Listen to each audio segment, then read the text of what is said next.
Please subscribe and press that notification bell and thumbs up. Please subscribe. What's up, everybody? Welcome to MTGB Crime Podcast.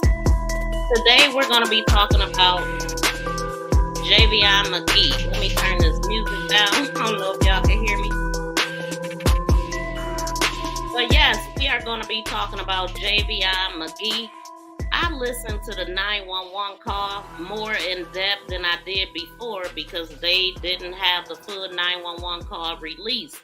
And when I listened to that call, it did not sit well with me at all. I mean, I already was feeling some kind of way about it because you could tell the guy was just like, he didn't give a damn. You know, it was just another day. It's like he find bodies every day. You know what I'm saying? That's kind of the impression I got from this guy that found Javion's body. And so we didn't know who the 911 caller was at first, but we have since found out who the 911 call came from. Okay, so if you remember, Javion Magee, he was found on the side of T&R Repair. His truck was parked in the actual lot, and his body was found on the other side of the fence. So they are saying the person that called in that 911 call is the owner of T&R. The owner. So I wonder if the owner of T&R find bodies every day, because he really did not care according to this 911 call. So I'm going to go ahead and let that play. Let me know what y'all think about this. Shout out to everybody in the building. Shout out to my BFF in the building. Good morning. Good morning. And shout out to everybody listening in on Facebook. Did y'all hear the 911 call? Let me know. I'm going to turn this music all the way down, because one of the things that I noticed with this 911 call, and we noticed it the first time, is that this call was very much altered. They changed the voice of the caller. Now, how often do that happen? How often do we see them doing that? It don't happen often. And the fact that it happened with this one, why? So listen at this, y'all. Okay, so I did take out a few words. I didn't want my video to have to be confirmed before you can watch it and all that. So I took out the key words, but I left a few in. So the ones that I took out is the HUNG and the fact that he, the SUI part of it, which they didn't say in that video. But that's it. And just pay attention to what's not happening in this call. Let me know what y'all think. Let's go. Nope, wrong one. For real this time. Vance County 911 emergency. All right. I had some guys out here mowing grass, and I think y'all, man out here himself in a tree. We got in the tree? Yeah, so he looked dead. Okay, what's the address? Behind the net. Okay, and are you with him now? Yeah. Okay, and how old does he look? 25, 30, maybe. Okay, 25 or 30. Okay, is he awake? No, I think he's dead. Breathing? Okay. No, it don't look like it. No, he was dead. Okay, all right, got it. I'm a first responder. I don't know how long he's been there. All right, I'm just putting it all in here.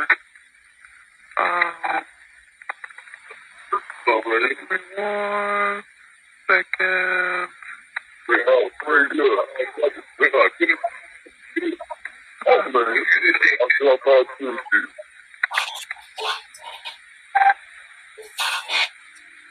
I'm just putting everything. Everybody's already dispatched out there, and give me 1 second. Hold on 1 second for me. Okay, you there, sir? Yes, sir. Okay, I got everybody on the way. Is there a defibrillator available? He's calling himself. Yeah, he's gone. I I ain't touched him. I ain't been around him yet. I mean, I've been close enough. I don't see him breathing at all. Okay. All right. And No, it ain't no detail around here. okay, gotcha. I got everybody on the way out there. Yeah, I hear the sirens, man. Yeah. It's just pulling in there, man. Okay. You see them there pulling up? Yeah. Okay. All right, sir. Thank you. All right, thank you. Vance County 911. Thank you. What did y'all think about that 911 call? To me, it sounded like somebody that this is what he do every day. He find bodies on his property every day. One of the things that stuck out to me the first time is the fact that this caller actually told them what the issue was. And he pretty much gave his report. This was his investigation, right? And he told them that he did it to himself. He said, I got a guy out here that HUNG himself on the tree. He said this about 3 times, maybe more, in the 911 call. He's telling them what happened. And then it sounds like the sheriff just took what this man said and used that as facts. Because that's what the sheriff told the family. That's what the family said, that they were told that he did this to himself. And we see that this call came from the 911. I mean, that came from the 911 caller.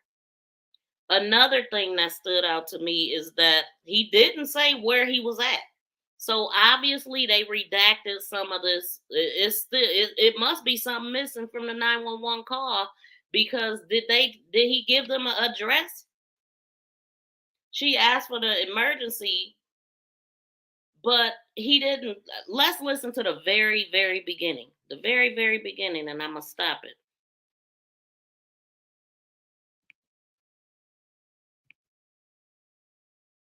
Vance County 911, emergency? All right. I had some guys out here mowing grass, and I think man out here himself in a tree. We got in the tree? Yeah, he looked dead. Okay, what's the address? Okay. She did say, what's the address? She did just say, what's the address? And I missed that the first time. So she said, what's the address? But they took that part out of it. And so now that I have on these headphones, I can hear even clearer than I could before. So another thing that I'm noticing in this call, that the guy, obviously, he said, I got a guy out here that was cutting the grass. So this is the owner. This is the owner. The person that was cutting the grass or about to cut the grass was in the background. I could hear him talking as well. Because when they asked how old he was, he said about 25 or 30. And I heard the guy in the background say 25 and something else. And so also, this was supposed to be like something like 10 something in the morning. This guy is laughing. Oh, yeah, ain't no defibrillator here. He's dead. First, he was about to say he's dead. Like, I mean, he was about to say it again, or deceased. Then he's like, ain't no fib here, no defibrillator here. And then towards the end, he said, yeah, he's dead. He hung himself. Like, dude, this guy said, he gave the police the narrative, and that's what the police use, is what I'm saying. And so another thing that I noticed about this call is just how uncaring he is. He don't give a damn. So one of the things that I wondered, I was like, okay, so if the guy was cutting the grass, did he stop? Did he stop cutting the grass? Or did they just cut around the guy? Did they? Obviously, y'all, the police never made this area that he was found in a crime scene.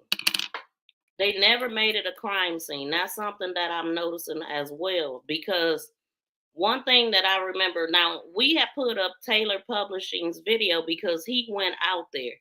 And so when he was out there, he showed us the exact area that this happened in.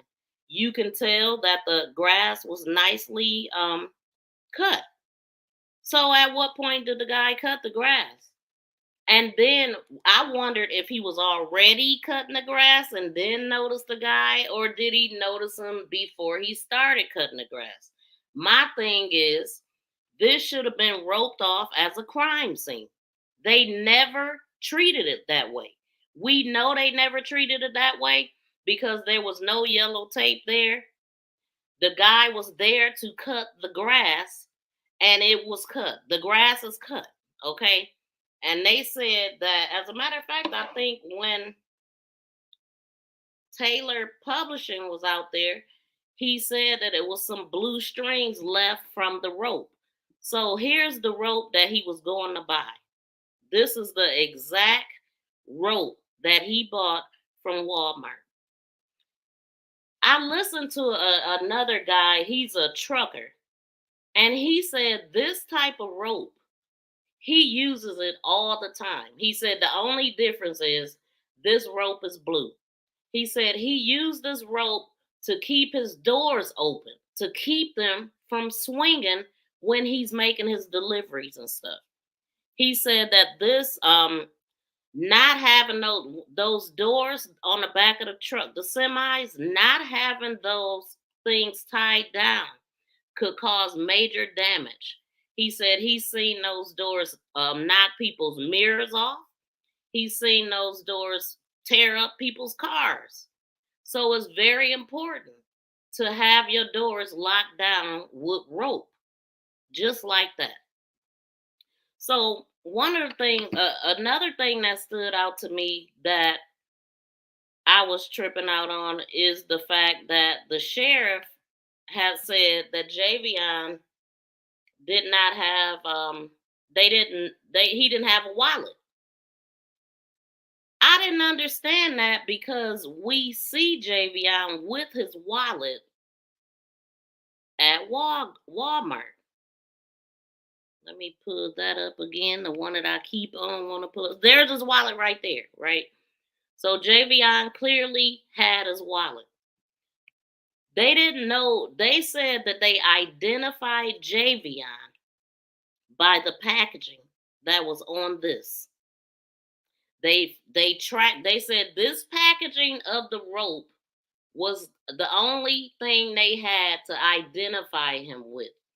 They found out obviously where it came from. They went back to Walmart to find out if they could figure out who purchased that. That's how they identified Javion.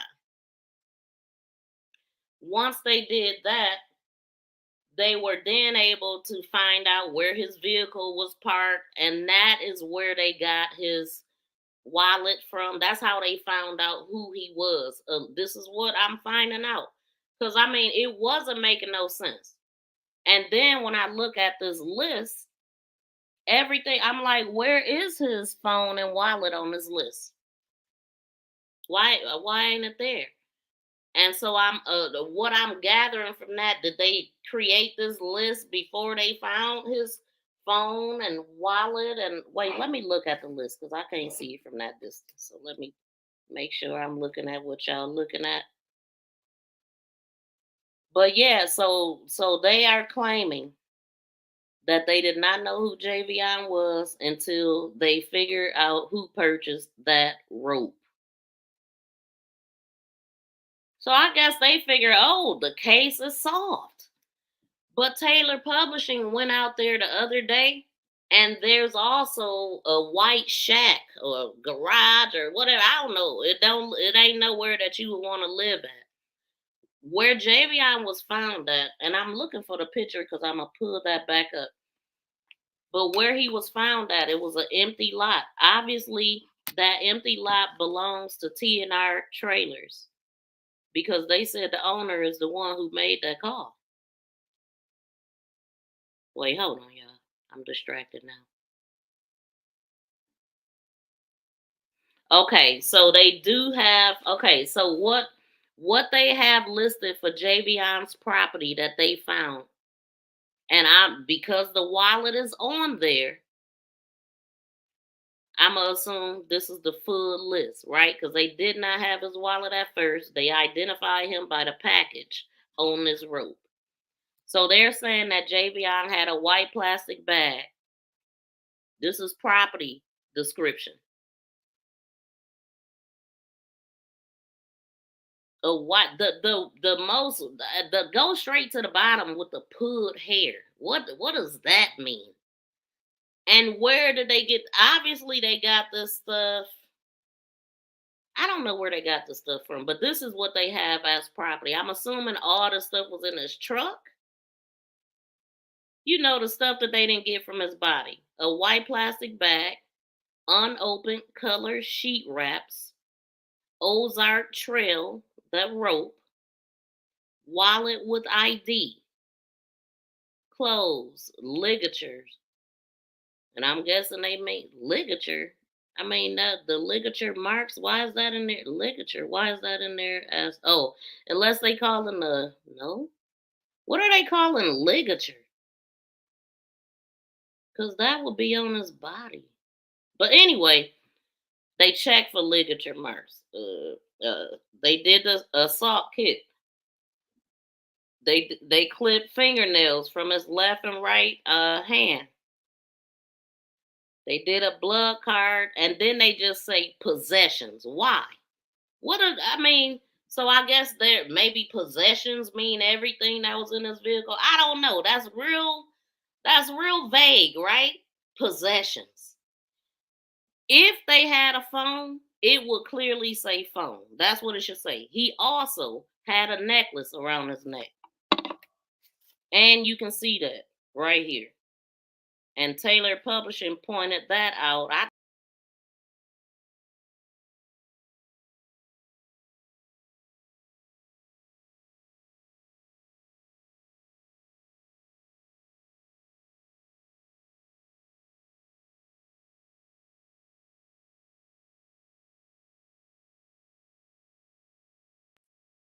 Yep, we kicked ourselves off.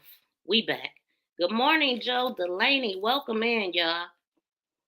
Listen, man. Listen, I'm going to pull that call back. Oh, can you hear me, BFF? I wasn't muted. I kicked myself all the way off. It must have cut my voice straight off. You hear me now? I hope so. Let me move this thing on thing. And I tell you, every time I cut, okay, good. So I was about to say, every time I cover the screen, it's a trick to it, ain't it? Hey, Lena Doyle, welcome in. Thank you for coming in. How you doing today? Y'all, okay, look, why I'm right here. Did I get rid of, let's see. Oh, that's Walmart. Let me just go through these pictures. I had took stuff out. So we see TNR. I don't have the I'm gonna pull up some other footage, y'all. Is this it right here? Okay. So good. I'm glad I kept that in there, but I'm only zoned in on the trees and not the surroundings. So I'm gonna pull a video up so we could look at the surroundings. So initially I had said he had this type of truck. This could be his father's truck. I'm not sure. I know his birth dad is a truck driver. And so what I noticed though in the Walmart footage, which I'm gonna pull that up because that'll help. So the Walmart footage right here where you see him walking in the parking lot. I was zoning in on a few things here. Let me see. Okay, so let me show y'all what I'm talking about. So you see him right here. Obviously, he's on his way. He's on his way out the door at Walmart with his rope in hand, which is this rope. I even seen it where he paid for it. It came up to like $4.29 on the screen. If you look here, you might be able to see it. Well, nah, it was when I was editing. I seen it. Okay, so he's on his way out the door. So now he's out into the parking lot, walking to his truck that's parked off all the way in the back, off to the side. So I'm going to go to that video.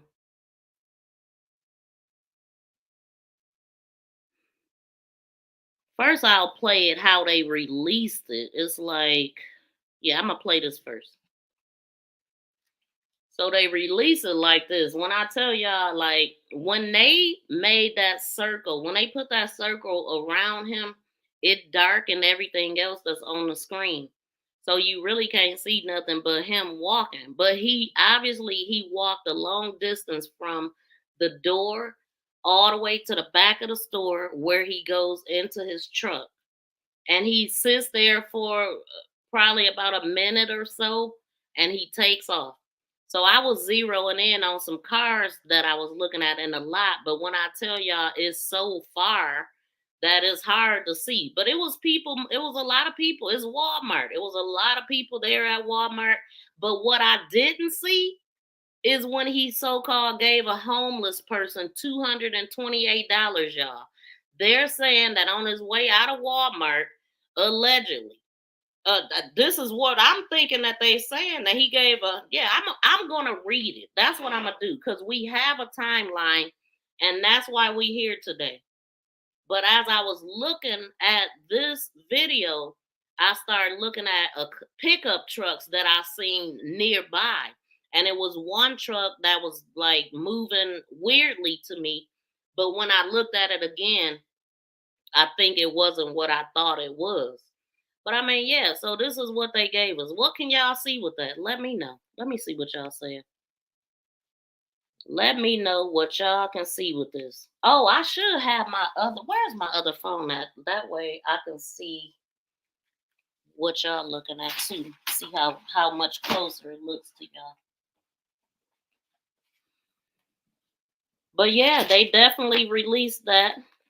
It was a lot of pickup trucks. It was two that I was looking at.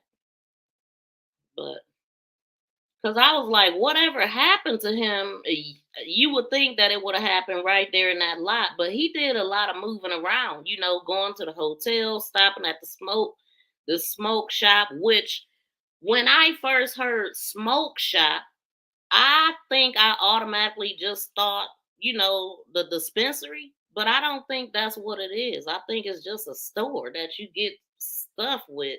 But I'm not sure. I mean, because they used to have like, before that became legal, they used to have like paraphernalia shops that you can go and get things that you can't find at other places. And so I'm thinking, well, was that what they was talking about, or was he legit at a shop?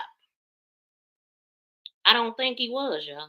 I don't think he was. But what I'm doing right now is going on my channel so I can see how this look.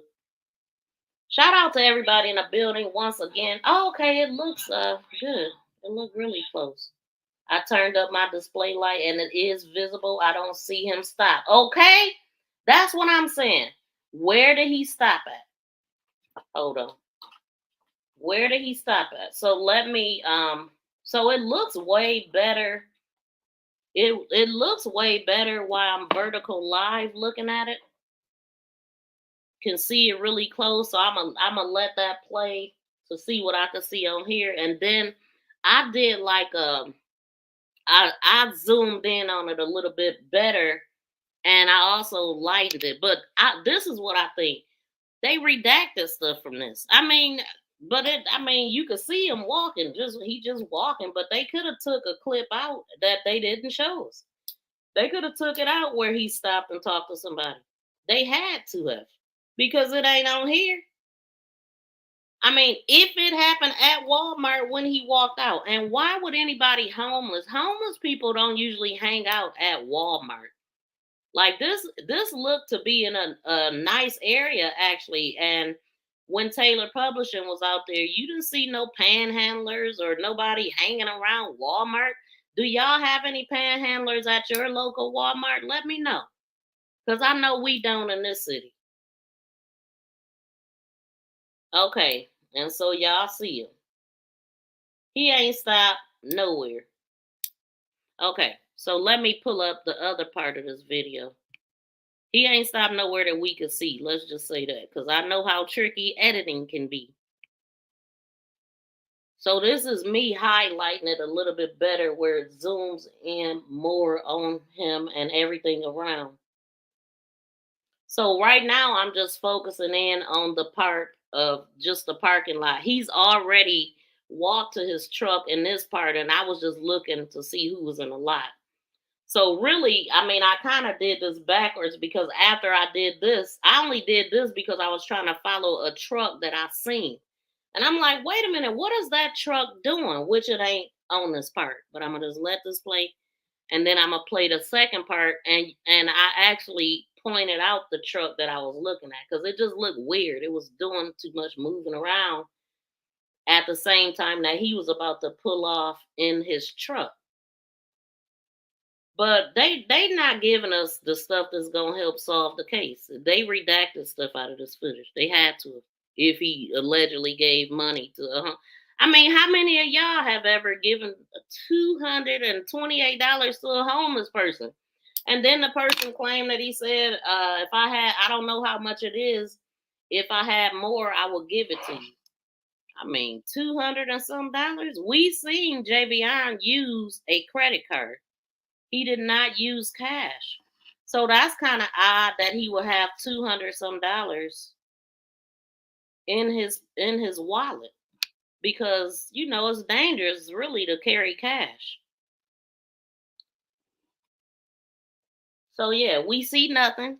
I'm just pointing out we see nothing there except for a man sitting in his truck at this time. So he sat in there for a minute before he took off. And so it's some gaps in the timeline too, but not. Let me go to that. This article was actually written on the 20th. What's today? The 25th. Okay, so I'm going to play the 911 call again. Listen closely, y'all. Listen closely.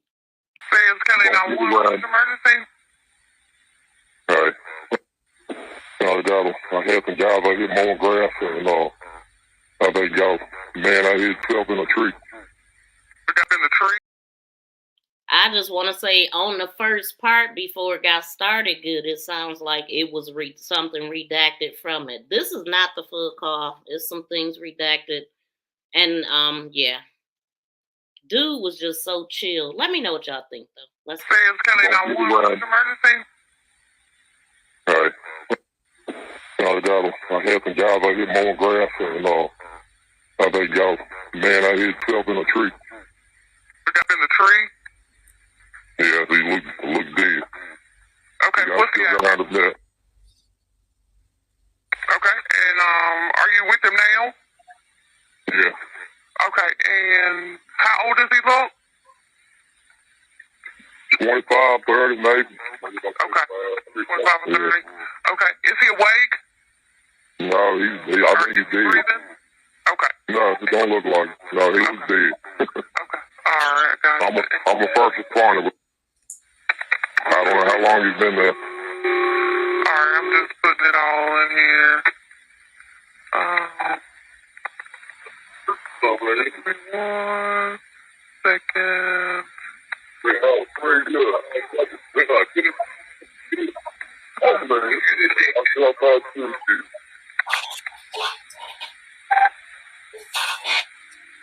I'm just putting everything. Everybody's already dispatched out there, and give me 1 second. Hold on 1 second for me. Okay, you there, sir? Yes, sir. Okay, I got everybody on the way. Is there a defibrillator available? He's calling himself. Yeah, he's gone. I ain't touched him. I ain't been around him yet.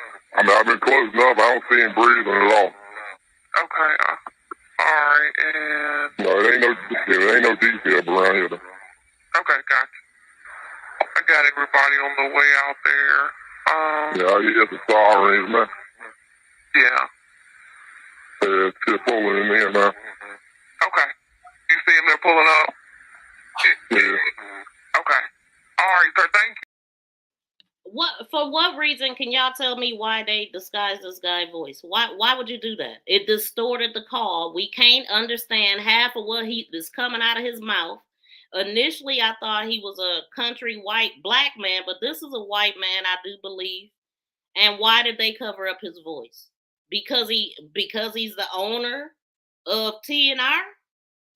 I mean, did y'all hear him? There's no he hung himself. Like there's no defib here. Like, how do you know, sir? How do he know? Do y'all know they said this thing was wrapped 11 times around? Did y'all hear them say that? And this is just so freaking disturbing because you know it's some BS. I'm gonna let this play. I'm a little confused right now. I'm irritated actually.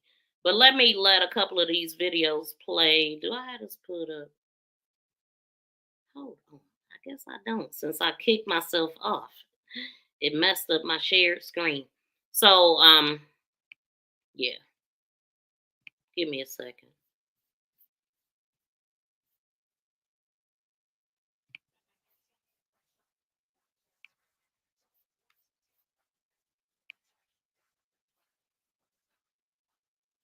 Around his neck, many calling this a hate crime, but the facts of the death are still unclear. Today, that Vance County Sheriff's Department to release more details about the investigation into Magee's death after his body was discovered leaning up against a tree with a rope around his neck. Many calling this a hate crime, but the facts of the death are still unclear. Today, that pressure led to the Sheriff's Department releasing a detailed timeline of events leading up to Magee's death, including new details about him buying the rope that was found around his neck, giving hundreds of dollars to a homeless person in a Walmart parking lot, and driving himself back to the area in Henderson where his body was found. The sheriff also says the preliminary autopsy showed no sign of defensive wounds or physical abuse, indicating he was attacked. But civil rights attorneys and Magee's family are still pressing for more answers as that investigation continues. As new developments continue to unfold about this case, we wanted to provide you with a bit of context surrounding the case. Sydney Schofield joins us live now after talking to an expert hoping to make sense of where things go from here. Sydney. Well, Stephen, Lauren, all the information we're getting is from people who are so close to this case. So we wanted to talk to someone who wasn't involved at all. I reached out to an old trusted source of mine, Lisa Miller, the former chief investigator for the Colorado Attorney General's office, for her take on the facts. So you can't rule it out. I mean, learned a long time ago, never say never in this business. Lisa Miller has 30 years of experience investigating violent crime. So I asked her today to look over all the evidence publicly available about the death of 21-year-old Javion Magee. It's a tale of the hate that we have in this world and the divisiveness. I mean, that we can't rule out a hate crime, that a young man was found, and that has to be acknowledged. Though she can't rule out that his death was a hate crime based on the current evidence, I did ask Lisa if there's anything she saw that points to outside involvement in his death or that he might have been the victim of a crime. As of right now, I don't see that. I do see a reason to continue investigating. I mean, we have to be really careful because the most deviant of people that want to do bad things are capable of staging scenes to look like suicides. She said there are some key pieces of evidence that lead her to believe law enforcement is on the right track, that they found a person who is homeless who says Javion gave them all his money shortly before he died, and there's also video of him going into the woods alone where his body would later be found. His autopsy also did not reveal any evidence of him fighting anyone off or clear signs that he'd been harmed by anyone else. Still, she says it's not enough to draw a complete conclusion yet, and she knows how painful that can be for Javion's family. The family may never get a why, but why's help. And so the police department, the sheriff's department, they owe these loved ones every effort they can make to bring a why to the people that care about this young. Yeah, people have been staging these for years, obviously, ever since it became not okay to do, okay? Because it was once a thing. Picnics and all this kind of stuff they used to do for this stuff. They used to have flags hanging up talking about a man was today, okay? So since it's become illegal to hurt us this way, they have done everything in their control to make sure that they never rule on one of these as so. And the people that do it, they do this because they already know that they're never going to rule on it because they don't want to admit to it in America. They don't want to admit to this happening in America. So they rather blame the dang on victim than to be honest about what's happening, because I don't believe that. His family don't believe that, and nobody believes that. Do y'all believe that? This man had everything going for himself. He did not do this. I don't care what the evidence show. The evidence show that because all you got to do to get away with something is put a black person by a damn tree and do that, what they just did. This rope was bought for his truck. He was on his way to Houston or Texas somewhere to visit his family. That boy did not do this. And then why would you do this in the open? The other thing, as far as the people finding him out there in that yard, how did they miss him? I mean, because it sounds like the guy, I have a guy out here cutting the grass. Was he already cutting the grass, then notice him, or did he notice him right away? Because it's crystal clear. Like, this is not a closed area. This is a very much open area. As a matter of fact, that's what I'm going to do. I'm going to take a picture and show y'all the whole area because we haven't seen it yet. But I'm going to let this play. Oh, man. And so the other big thing that Lisa really drove home for me today is that if you're sharing information on social media, it is so important that you are thoughtful about what you post. Take a second to make sure that what you're saying is true. You know, she said that online activism can sometimes be good, but it can also be very harmful too. So really being empathetic and really thinking about the family before you post anything online is important, Stephen Lauren. Yeah, that is very important. And the timeline is very interesting reading. 4 pages released today from the Vance County Sheriff's Office. And we have this posted on our website, abc11.com, if people would like to take a look. Sid, thank you.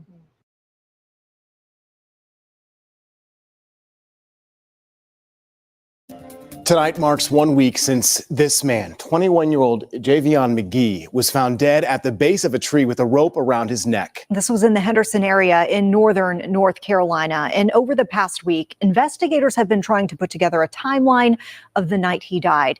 Today, the Magee family held a news conference pushing for transparency in the investigation. 2 days ago, police released this video showing Magee buying rope at Walmart the night before he died. Magee was a truck driver, like his father. A spokesperson for the family says the rope is simply a part of trucking equipment used for the loads they carry. Based on the way Magee died, Magee's family, they're not convinced that he died by suicide. Now, that belief has been supported by many in Vance County. At the news conference today, people protested for swift and truthful answers, some pointing out the similarities between Magee's death and the 1955 murder of 14-year-old Emmett Till. Magee's father thanked the public for its support in the wake of his son's death. I appreciate, everybody just swiftly supported, and that helped us, to keep us up in our spirits. Nobody out here wanted to hear this kind of news. Nobody, white, black, any nationality want to hear this kind of news in 2024. Figured we was done with this. Now, the Vance County Sheriff's Office is continuing to investigate, and it's asking anyone with information to come forward. Sheriff's Office, along with myself, Lee Merritt, Jason, and Keith. We stand here with the Magee family. Javion's father, Corey, his mother, his stepfather, Marcus. Mom, come with me. I want you to introduce yourself. Let me step in for one moment.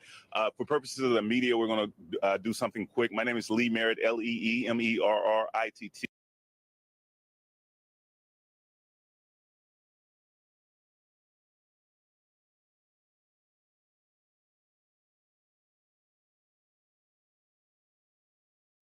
What I'm doing right now is trying to show y'all the area where they found him. I'm talking about where he was at the 2 trees, and then it's a whole like trail behind that whole area. Like somebody could have snuck up from behind him. Somebody could have placed him there after they did it. Somebody could have drug him into this building that I see over there. Hold on, I'm about to somebody could have did that and placed him over there, right? So they did no type of investigation. None. They just took the 911 caller's word. The man said it 3 or 4 times that he did it to himself. Oh, he did it to himself. He HUN himself. How do you know? How do you know? And then the part when he laughed and said he was. I just ask that you guys keep us.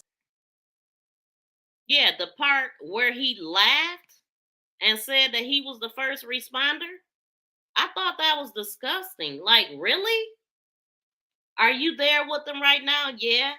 And then you told a joke while he's sitting there. And so I did hear the guy this time. He said, the guy in the background said 25 to 35. And the caller said 25 to 30. Both of y'all was wrong. But one thing that he knew for sure is that he was out of here. He knew that. That he knew. He knew what happened to him. Like, he did a full investigation. Like, what kind of stuff is that, man? Hold on, let me do something here.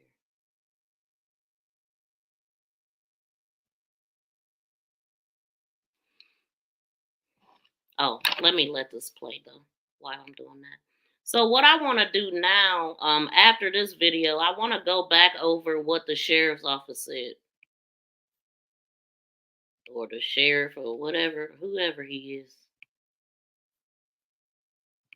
The guy that just wanted to prove something to social media. I just ask that you guys keep us in prayer. Amen. A desperate plea from the family members of Javion Magee. He's the 21-year-old Illinois man who was found dead last week in Henderson, leaning against a tree with a rope around his neck. WFMY News 2's Giselle Thomas joins us after hearing from his family today and breaks down a detailed timeline of events released by the sheriff's office. Now, family and friends of 21-year-old Javion Magee stood right here demanding justice and wanting answers towards what happened with the cause of his death. Now, Magee was found dead under a tree with a rope tied around his neck on September 11th. Today, the North Carolina Chief Medical Examiner's Office says Magee did not have defensive wounds and there was no sign of any assault. Now, here's the timeline released by the Vance County Sheriff's Office from September 10th, the day before Magee's body was found. Investigators say Magee dropped off the load at Walmart around 12:30 p.m. Vance County Sheriff say a few hours later, Magee circled back to the Walmart.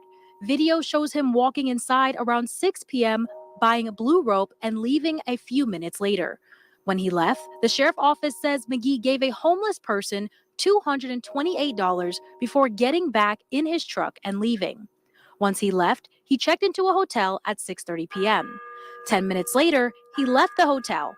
And just before 7 p.m., investigators say he pulled into a parking lot near where his body was found.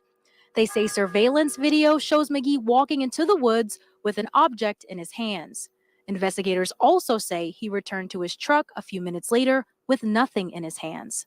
But 30 minutes later, he's seen walking toward a tree line alone. Magee's body was found the next morning. Now, his father says his son was following in his footsteps as a truck driver and says his son's sudden death is unbearable. He was one of the first people that said, "Hey, Dad, I'm about to go drive," and I'm like, "Wow, well, what make you want to do that?" He said, "I just want to do it. I want to put in my work," and that's just how he was. Now, the cause of death has not yet been determined. And investigators say that a rope was wrapped around Magee's neck 11 times. Now, the autopsy report is not yet ready, and the toxicology report is not ready as well. In Vance County, Giselle Thomas, WFMY News 2. Yeah, so I want to go back over this dude, what he had Sheriff, to say. First of all, can you just I want to go back over what this sheriff had to say, and then I'm going to get into the timeline that's newly released. And y'all heard that timeline that they just put out. So I'm going to compare that they already said and what he say here to the timeline that they released, yesterday or the other day. I turned up my display light and it's visible. I don't see him. I don't see him stop. Exactly. I mean, not at all. And like I said, unless they redacted that part out of why he was walking across the parking lot, they could have took that part out of him stopping to talk to somebody. I mean, or they could have been saying that to help support the narrative, because you know, when you think about a homeless person, normally you give them the change out of your pocket or a couple loose dollars, but to take $200 and some dollars and then say, I don't know what this is, how much this is. If I had more, I will give it to you, but you gave him $228. Welcome in, Rooted. Thank you for coming through. It just don't make sense at all. So wait, let me look at something else before I play that. Please smack the thumbs up. Thank everybody for listening in. Please subscribe and press that notification bell and thumbs up. Please. Thank you for sharing me. Thank you for sharing me. Thank you for sharing me. For sharing me. For sharing me. For sharing me. Thank you for. Javion deserved to be alive right now. He was actually doing something with his life. He actually wanted to go places with his life. That's why he decided to be a trucker. But who knew that very career would be the cost of his dang on life? And if he gave somebody $228, did they follow him? Did somebody follow him from one of these places? Did he have someone with him that ran off on him and did this to him? Like, I mean, just because they seen him walking on that side of that gate, the other side of that gate, which was nothing but an open field, and it was a little white little shack sitting off over there too. Somebody could have drug him in there, did something to him, and then set him up there. And then just how convenient the property manager, the person that owned T&R, had a guy there cutting the grass. So now the crime scene is tampered with. The crime scene that was never treated as a crime scene. So let's hear what this dude got to say. Just, walk me through what we know, the timetable of when he was found and what we know so far. Good morning. Yes, this is Sheriff Curtis Brame here in Vance County. On Wednesday, September 11th, approximately 10:08 a.m., Vance County Sheriff Office received a call out to a rural part of the community, Vanco Mill Road, 285 Vanco Mill Road, where a deceased young man was sitting up against a tree, with his back up against a tree. He had a rope around his neck, and he had the top of the rope was up in the tree limb. There was not a noose. There was not a knot in the rope. We have information that we got that this young man had visited a local Walmart store here in Henderson, where he purchased an item that was possibly used around his neck. It's an open investigation at this time. We're following all the resources and avenue. We're utilizing. We found out he was a truck driver after we identified who he was. At first, we had no identity on him because he had no ID on him. And once we identified who he was, we found that the tractor trailer that he was driving was in an adjacent lot from where his body was located. So we contacted his family in Aurora, Illinois. We had the Aurora Police Department go out and contact his family.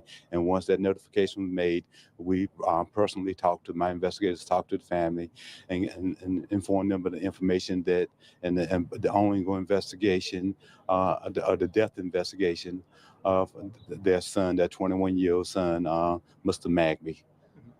And so at this point, you've seen some of these videos from family members that have out there sort of, questioning whether there could be foul play involved. What's your response to that? I understand the loss. I feel gratitude, condolences, not gratitude, but condolences go out to the family. I never lost a child, to the mother and to their loved ones. I never walked in their shoes, but I asked them to slow down, to pump their brakes, to slow that train down that has left the station, about the Vance County Sheriff Office, and definitely want to clear that the Henderson Police Department has nothing to do. Slow down, pump your brakes, the train that just left the station. Like, dude, what? Tell them what happened to their son. The hell is he talking about, man? This is ridiculous. Let's hear that again. The hell is he talking about? That train down has left the station about I never walked in their shoes, but I asked them slow down, to pump their brakes, to slow that train down that has left the station about the Vance County Sheriff Office, and definitely want to clear that the Henderson Police Department has nothing to do with this investigation whatsoever. This incident is clearly out in the county under the jurisdiction of the sheriff, which is myself and my deputies and investigators. We're invited the North Carolina Highway Correction, the North Carolina SBI to assist us in the investigation regarding perceptions and get clarity and to be transparent that the Vance County Sheriff Department is not withholding anything and sharing information regarding to the descendant to the family. Is there an autopsy yet? An autopsy is being performed today, yes. Okay. And also, with regard to, the rope maybe possibly being bought at Walmart, would you be able to release that surveillance video? Once we compile the information that we have, step by step, talking to the district attorney, the local district attorney, and the SBI. We don't want to release too much information too soon because this is an ongoing investigation. And we just ask everybody to be patient and so we can do a thorough investigation to get the proper information out there and ask people to stay off social media and slow down and report the facts. I understand there's over 1,000 hits on TikTok. The sheriff office not being transparent, not providing information to the family, and that is not true. There's been information put out there that there's a lynching in Vance County. There is not a lynching in Vance County. The young man was not dangling from a tree. He was not swinging from a tree. The rope was wrapped around his neck. It was not a noose. It was not a knot in the rope. So therefore, it was not a lynching here in Vance County. Well, on the other side of things, do you believe at this point, or can we confidently it was a suicide? I cannot, without the report, the cause of death from the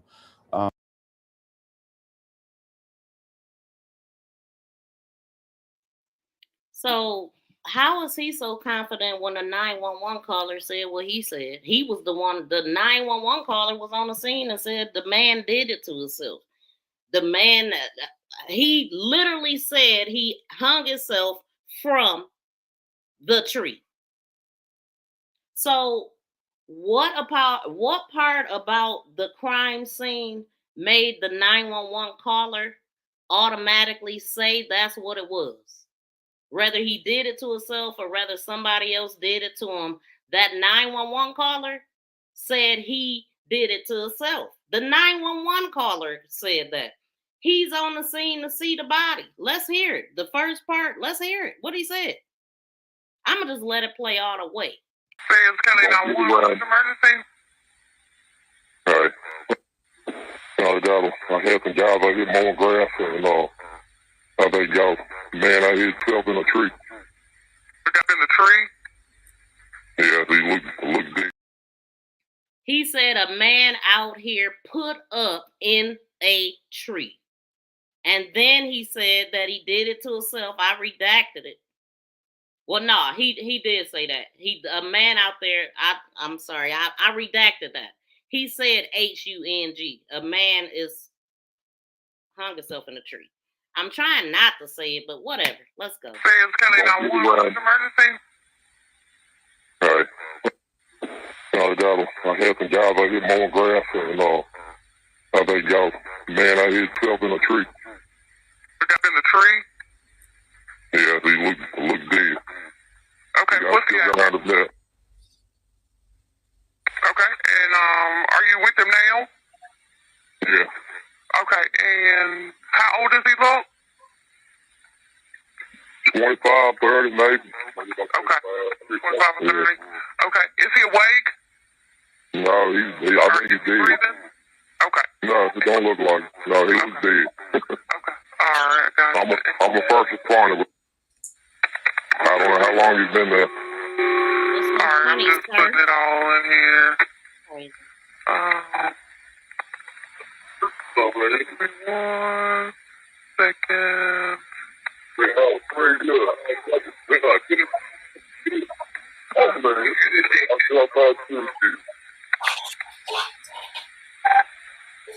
Now, did y'all just... I'm just putting everything. Everybody's already dispatched out there and recorded the video. Give me 1 second. Hold on 1 second for me. Okay, you there, sir? Yes, sir. Okay, I got everybody on the way. Is there a defibrillator available? He's calling himself. Yeah, he's gone. I Y'all ain't hear touched that? him. I ain't been around him yet. Did y'all hear that? He HUN himself. Ain't no defib here. The caller who's out there with the body said he did this, said he's this, and they saying something different, right?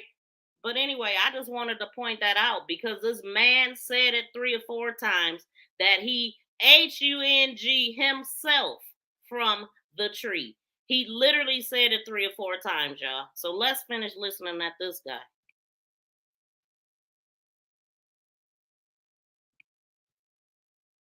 On the other side of things, do you believe at this point, or can we confidently it was a suicide? I cannot, without the report, the cause of death from the medical examiner. We're going down every avenue, every aspect, all the information, videos.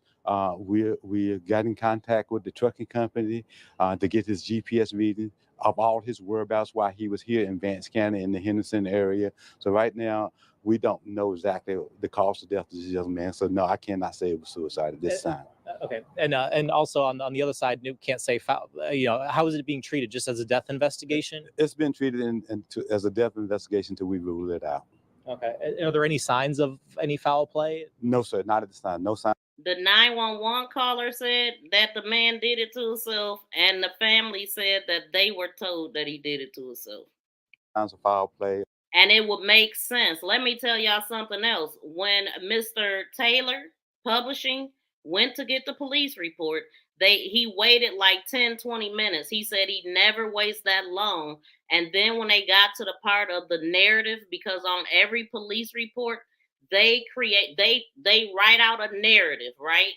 And that was redacted. He believes that they redacted that the day that he came and got that footage. Because they know they had wrote that this man did that to himself. And it wasn't until the family did what they did that put fire under their ass. Or implication of anyone else involved at this time. What's your message to the family? I mean, obviously, regardless of what this was, I mean, they're thousands of miles away in Chicago. You get news that, your son is found, near a tree in the middle of North Carolina. Be patient. Call us 24/7. Vance County Sheriff Office, 252-738-2200. I'm Sheriff Curtis Brame. Call me or one of my investigators. And any time of day or night, we will come in, we will meet you here at the Sheriff's Office. I'm sorry that the family wasn't awarded that opportunity to view their son or their loved ones in not a natural circumstance, but in a normal circumstance where someone is deceased and taken to a local hospital. The family are awarded that opportunity to go to the hospital, to the emergency room. I do, BFF. I hear it. Either some other form of fashion so they can view the body and identify the person. This young man was not disfigured in any form or fashion. The picture ID that we took, the picture that we've taken of him was positively you could identify as being your child or identify someone who knew that could identify that picture. So where is he now then? His body is at the medical examiner office, being autopsied. For the autopsy. Yes, sir. And do we know when the results of that are going to come in? Hopefully today we get a preliminary and give us a better understanding of what happened. And you'll release that right away? I will share the information with the family first, and then make a decision from the district attorney about sharing it with the press and with the public. Is there anything else that you mentioned that you've seen out there on social media that you wanted to address or clear the air about? I do. I just want people to stay out of their rumor mills, stick to the facts, allow us to do our job and be patient, and stop saying that the sheriff is not being transparent or that the sheriff is not doing what he's supposed to do. I'm very clear in my duties and my responsibilities and my obligations to the citizens of Vance County in the state of North Carolina. And do you know who found him or what the circumstances of the call coming in were? I have not released that information this time, sir. Okay. The call came in through 911, so therefore it's recorded, and we'll be able to trace that back. Recorded so we can't say who came upon him? Not at this time. It's part of the ongoing investigation. Gotcha. Do we know, the last people who were in contact with him or kind of anything leading up to this? No, sir, we did not. Other than apparently being at Walmart distribution. Okay. I'm sorry, Walmart store. Okay. And his truck, how far was he from where his truck was parked? Oh, I said 30 yards, 30, 40 yards from where his truck. His truck was in the fenced-in area, and he was on the outside of the fenced-in area where a tree was at. And you said he was just sitting up against the tree? Sit with his back up against the tree. Okay. And the rope was just around his neck? Yes, sir. Was it tight? Was it? I did not pay attention personally. I cannot comment on that. Okay. Any other, anything else on his body? Bruises, anything like that? No, sir. Okay. No. Anything else you wanted to add or that I forgot to ask? No, sir. I think you covered it all. All right. I appreciate you. Yes. All right. Yes. Thanks. You sure ain't covered all, sir. What the heck? Okay. So we heard what he had to say. Okay. Sheriff, whatever his name is, I forgot. But okay, this is the other thing that I wanted to pull up. So yes, BFF. And what I was saying, I don't know if y'all could hear it because I couldn't hear it before now, right? When I edited this video, I actually, not this one, but the one of the 911 call, I didn't have my earbuds in when I was editing the video. But now I got on some big headphones and I can hear all kind of stuff in the background. So but what I'm thinking, because I was like, oh my God, like somebody was like, they said something in the background, like at well, y'all can't see the timestamp, but like at 1:13, they say something. Let me play it again and I'll repeat what I'm hearing. Because I can't remember at the second. Hold on. Vance County 911, emergency. All right. I had some guys out here mowing grass, and I think got a man out here himself in a tree. We got in the tree? Yeah, he looked dead. Okay, what's the address? Okay, and are you with him now? Yeah. Okay, and how old does he look? 25, 30, maybe. Okay, 25 or 30.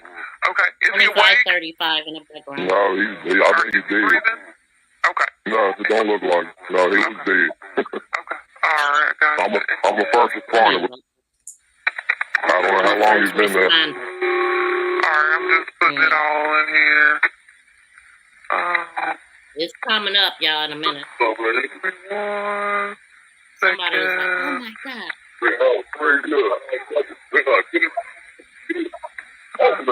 In about 10 seconds. Oh, fuck.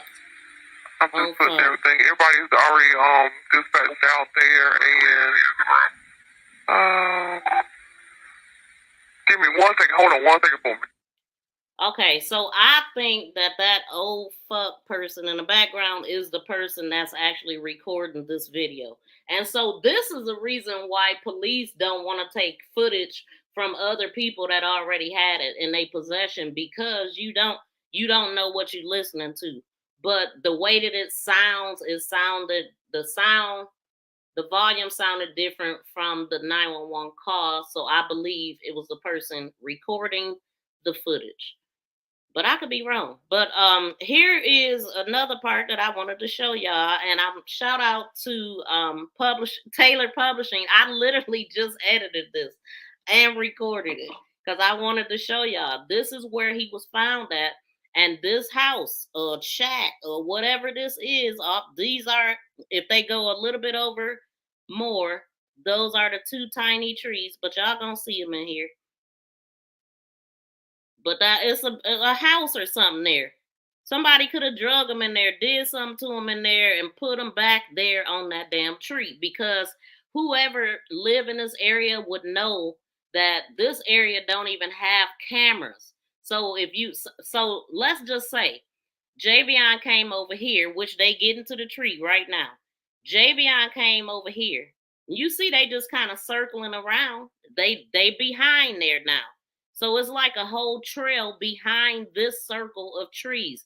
Somebody could have came from behind him and grabbed him. These are the trees he was on right here, and that's the lot. So did y'all see how it just circled around? It's gonna move again. I just got it still. But it's pretty much you just circle all the way around. We with someone in the background said, "Oh my God." Yep, it was definitely somebody in the background, but I don't know if they was with the 911 caller or not. It was some whispering going on, but that's why I'm like, well, maybe it was the person recording, but I don't know. Like, they need to release the full audio. They didn't redacted the guy's voice and everything. Why? It's like they don't want us to know who he is. Why? Because he's a business owner. So yeah, all this, I guess, is T&R's property, because what did they say? Somebody was coming out there to cut the grass. And do y'all see that the grass is cut? Like when they first walking over to that area. And it's gonna go back to the beginning again. You're gonna see that grass got cut the first time Taylor went out there. And to be honest, it probably got cut that very same day. You know, like soon as they moved the body, they went and cut the dang on grass, ruining the crime scene. See that? All that grass? Yeah. This is crazy, man. Let me see what y'all saying. It sounded kind of far. Yep, it did, but the volume sounded a little bit different. Exactly. Freshly cut. Like, the guy that called was like, I got somebody out here cutting the grass. So the man, as open as that area is, though, like when you look at this and you're seeing that when they first walk up, that's a lot of grass and it's an empty area. So as soon as this dude stepped foot on that block, he should have seen him sitting there at the tree. A body is real crystal clear. Were you in an open field, y'all? This is an open field. I don't know why somebody else didn't see him before 10 a.m. in the morning. This is a busy street, remember? We seen that in the last video. Vanco Mill Road is a busy street. Same street that Walmart sit on. That's crazy. But I'm going to get to the timeline that they have. And I'm going to go through the entire timeline. Even though I know we want to know what happened at the very end, we're going to just go through the whole thing because they got it out. So let me see what this is. This information came out September 20th. Authorities released a timeline this week detailing events leading up to and following the death of a black man found under a tree in North Carolina with a rope. So Javion, a 21-year-old from Aurora, Illinois. This happened on September 9th in Henderson, North Carolina. But it is in Vance County and not Henderson. A lot of people had that confused, which is why he was clearing that up. So September 11th, Henderson, North Carolina, the Vance County Sheriff's Office reported on September 13th. So that was 2 days later, what we just listened at, the sheriff saying. They finally came, and the family was learning the same time we was. So as a matter of fact, the day that the family did that press conference, that is the day that they got to see their son's body. Which is why, the mother, they emotional anyway, but they was really like in shock. So that's really sad. And if they did not have the money to get an attorney, they would still be waiting. That's what they would be doing. Javion Magee, a 21-year-old, Aurora, Illinois, was found 9/11.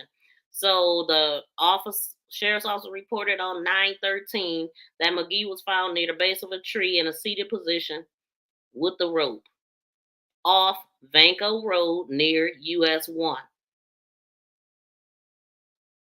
So this is what we heard the sheriff say this. The other end of the rope was attached to a tree. Attached, but it wasn't tied. So I'm just picturing how you put some lights on a Christmas tree. It kind of dangle it there. But why did the 911 caller say the man did this undoubtedly to himself? Why was he so sure? That's what I want to know. So the family was told by police that he died by doing this to himself. Okay, so Here is the timeline. So they're saying, following the press conference, the Vance County office released a timeline of the events leading up to his death based on what they currently know. That's what investigators have shared. Okay, this is our first time hearing any of this for real, because they said Javion drives from Pennsylvania to North Carolina. Okay, and so this timeline is beginning from the information that I'm about to read right now is from 1 a.m. September 10th. So Magee was working as a truck driver for KLLM Trucking at the time of his death. This was reportedly his first job as a truck driver. You got to be shitting me. What? I didn't know that. I did not know that. Hold on, y'all. Give me a second. Damn. Wow, man.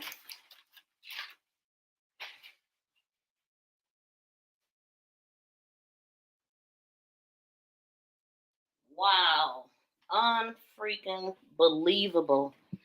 And you know what? Another thing that was said about this case, that was similar to Jelani Day is that where Jelani's body was, there was a police that lived directly across from where his body was found.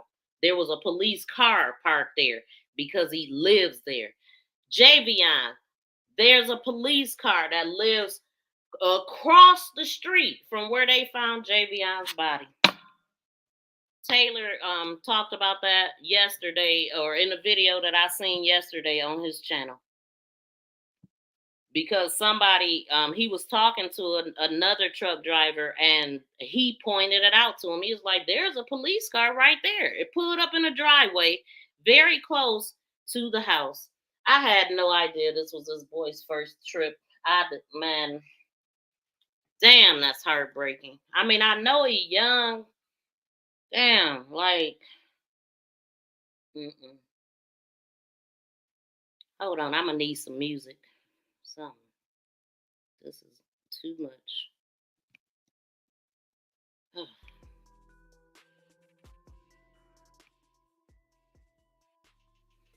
Okay. Damn.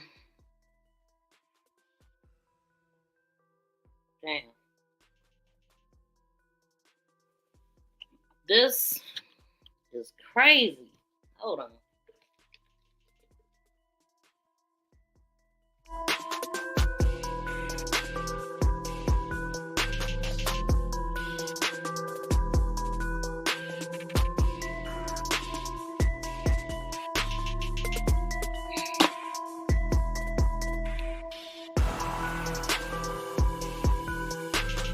Please smack that thumbs up, y'all. This stuff is not easy for me all the time. We want justice for Javion. We want justice.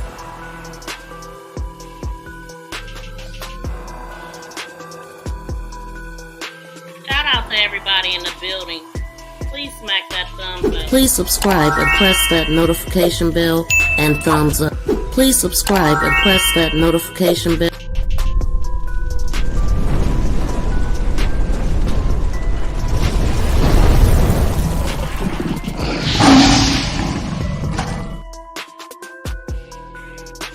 Okay.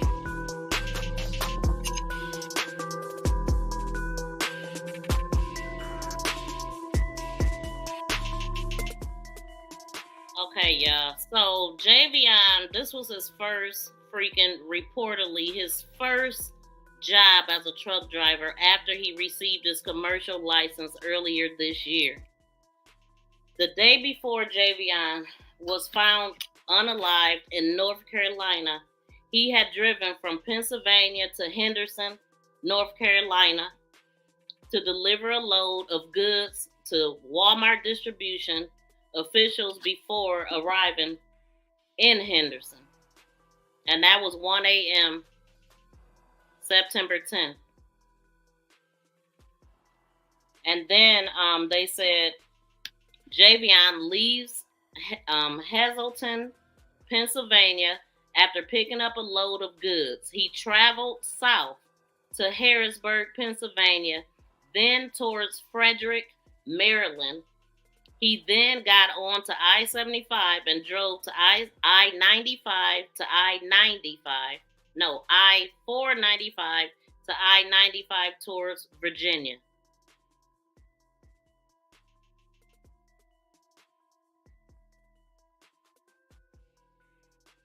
Okay, and that was at 6:50 a.m. September 10th. So then at 7:50 a.m. September 10th, Maggie stopped. They used his last name. Javion makes a stop 12 miles north of Ashland, Virginia. He stops for about an hour.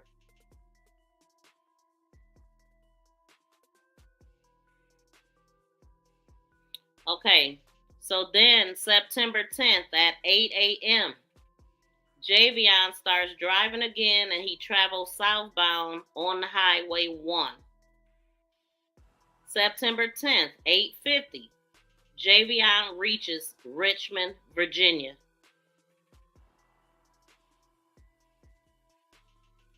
Javion reaches Petersburg, Virginia, and heads towards North Carolina on September 10th at 10:04 a.m. On September 10th at 12:21, Javion arrives to Vance County, North Carolina. He stops at a truck stop in Middlesburg. Javion is seen walking back to his truck alone after getting food from a food truck grill, or from a truck stop grill. I'm sorry. So that was at September 10th at 12:21 p.m. Then we have Javion September 10th at 12:37 p.m. Javion leaves the truck stop and travels southbound into Henderson, North Carolina. So Javion and his truck arrives to the Walmart distribution center in Henderson. The truck's contents are unloaded. So he actually unloaded his truck on September 10th, and they're saying he put in there at 12:37. Then we have September 10th at 4:53 p.m. Javion and his truck leaves the distribution center at 4:53 on September 10th. And again on September 10th at 4:58 p.m., Javion's truck is idling in the dirt parking area in front of 285 Vance Mill Road, which is right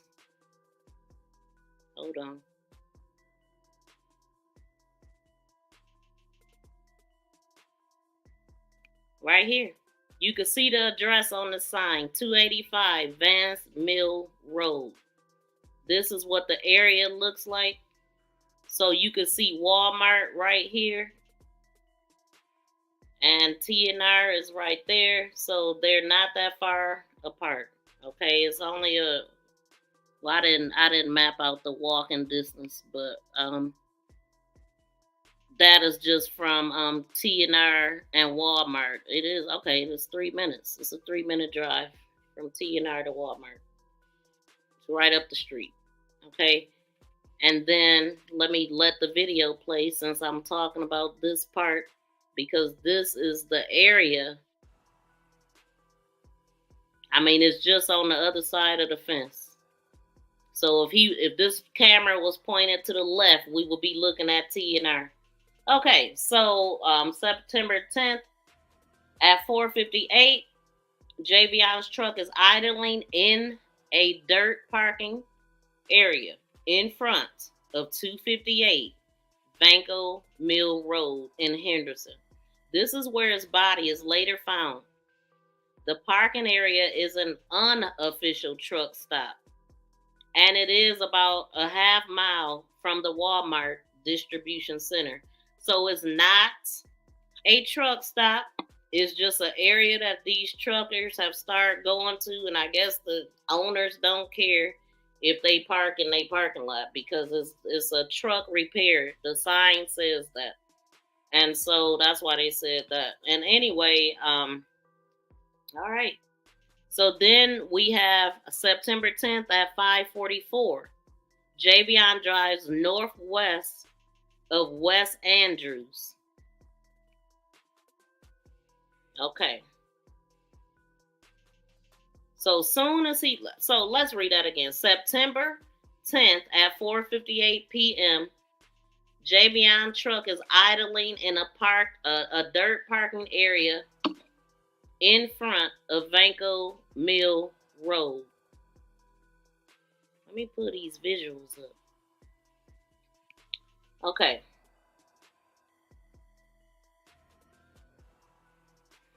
So straight to Walmart from there.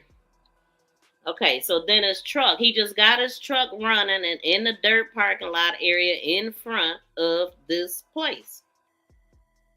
Okay, and then this is where his body is found later. The parking area is an unofficial truck stop and it is about a half mile. So he pretty much, what I'm thinking, because we now know this is his first time even ever driving on a, God dang, that really got me.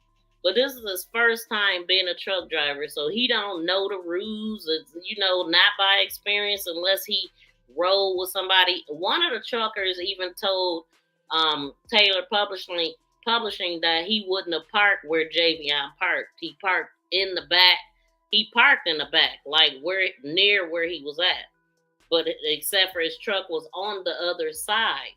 But he still parked way back there, which is no cameras back there. But it is cameras back there until you get to the other side of the fence.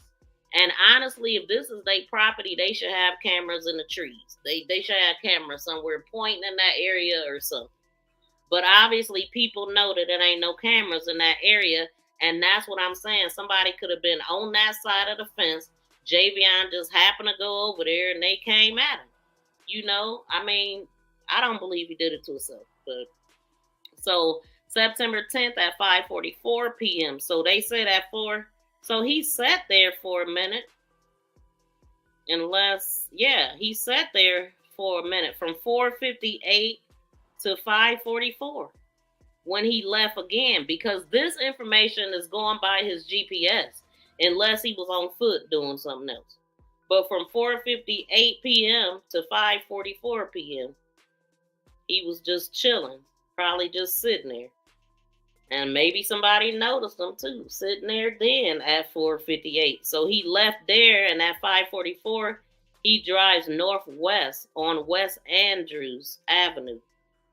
Then at 5:49, he pulls onto Young Street.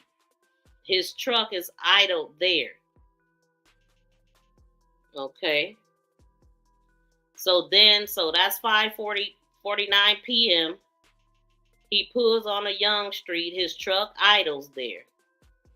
At 5:53 p.m., Javion parks in a parking lot at the corner of West Andrews Avenue and Vance Street. Javion gets out of his truck and walks to a local smoke shop. Official says he purchased tobacco products and was seen alone in the store. So he bought tobacco products, which I would think, because when they first said smoke shop, I thought dispensary, but they didn't say dispensary. They said a smoke shop. So that would explain the wrappers that they found or whatever. That's what he would have bought from the smoke shop. It's just a tobacco place, is what it sounded like to me. And then at 6:01 p.m., Javion leaves the parking lot. He then drives west on Andrews Avenue and merges onto I-85 South.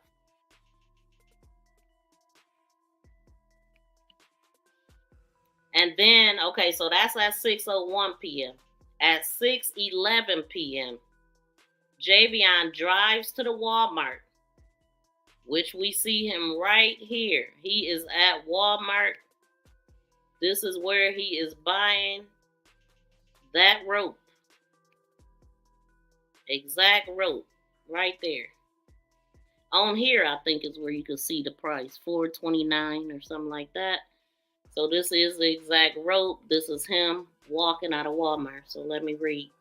So at and this is 6:11 p.m. on September 10th. Javion drives to Walmart Superstore in Henderson. Once there, he walked into the store to purchase the Ozark Trail branded blue rope. He used a self-checkout. Hold on, let me pull up the video. Hey, I don't be doing these videos for nothing. So we gonna pull that up. Okay. So he's purchasing the Ozark Trail branded rope. He used the self-checkout and left the store. Okay. He received a receipt at the self-checkout. Surveillance cameras capture him entering the store, inside the store, and leaving the store with the blue rope in his hand, officials said. Yeah, and he's juggling it, looking like he's having a great day, a good time. Oh, I'm about to relax. I'm excited about I feel like a big boy type of thing. Like I'm driving this big truck for the first time. I'm on assignment. You know what I'm saying? Like this man wasn't about to do none of that. Knowing that it was his first time really helped support the fact that he did not do this to his damn self. You're not going to waste all this time. Come on. Anyway, we ain't even got to explain that. So, on September 10th, 6:22, Javion arrives back at his truck at 6:22 p.m. Wait, what time was it at Walmart? Okay. So he was at Walmart at 6:11, and by 6:22, he was back at his truck. And this is why he parked there, because it's so convenient. His stores right around there. Everything is like in a circle type of thing. So, okay, and then, hold on. Magee arrives back at the truck. Hold on. So he arrived back at the truck. So he didn't get the money from Walmart. I mean, he didn't give the money to somebody at Walmart. So that would put him in more danger if he gave somebody money once he got to this spot. They would maybe think he got more money or more of something to give them, if that ever happened. Hold on, y'all. Okay, let's read. So September 10th at 6:22 p.m., Javion arrives back at his truck alone. Before leaving the parking lot, Magee gets out of his truck. Arrives back at his truck alone. This don't even make sense. Let me just read it. I can't help it, y'all, because my eyes is looking at other stuff. So anyway, Javion arrives back at his truck alone. Before leaving the parking lot, Javion gets out of his truck and gives money to a person experiencing homelessness near the store's entrance. Police learned Javion gave away $228 to that person. Javion reportedly said, "I don't know how much it is, but if I had more, I will give it to you." Javion gets back into his truck and leaves the parking lot. Hold on.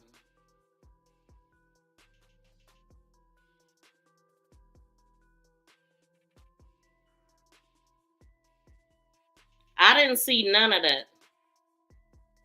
So they had to have redacted it, because now I got, see, that is a bit confusing to me, because I was under the impression that he was back at the shop. Hold on.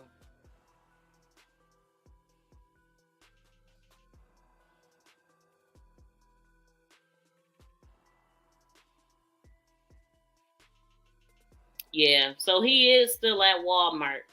But we seen him get back in his truck, which is right here. And I didn't see nothing. I'm telling you, I needed to be zooming in on that. He's literally walking to his truck right now. We don't see nobody around him, nothing. He walks, nobody's with him. He going over on the other side of his truck right now. So where was the homeless person at?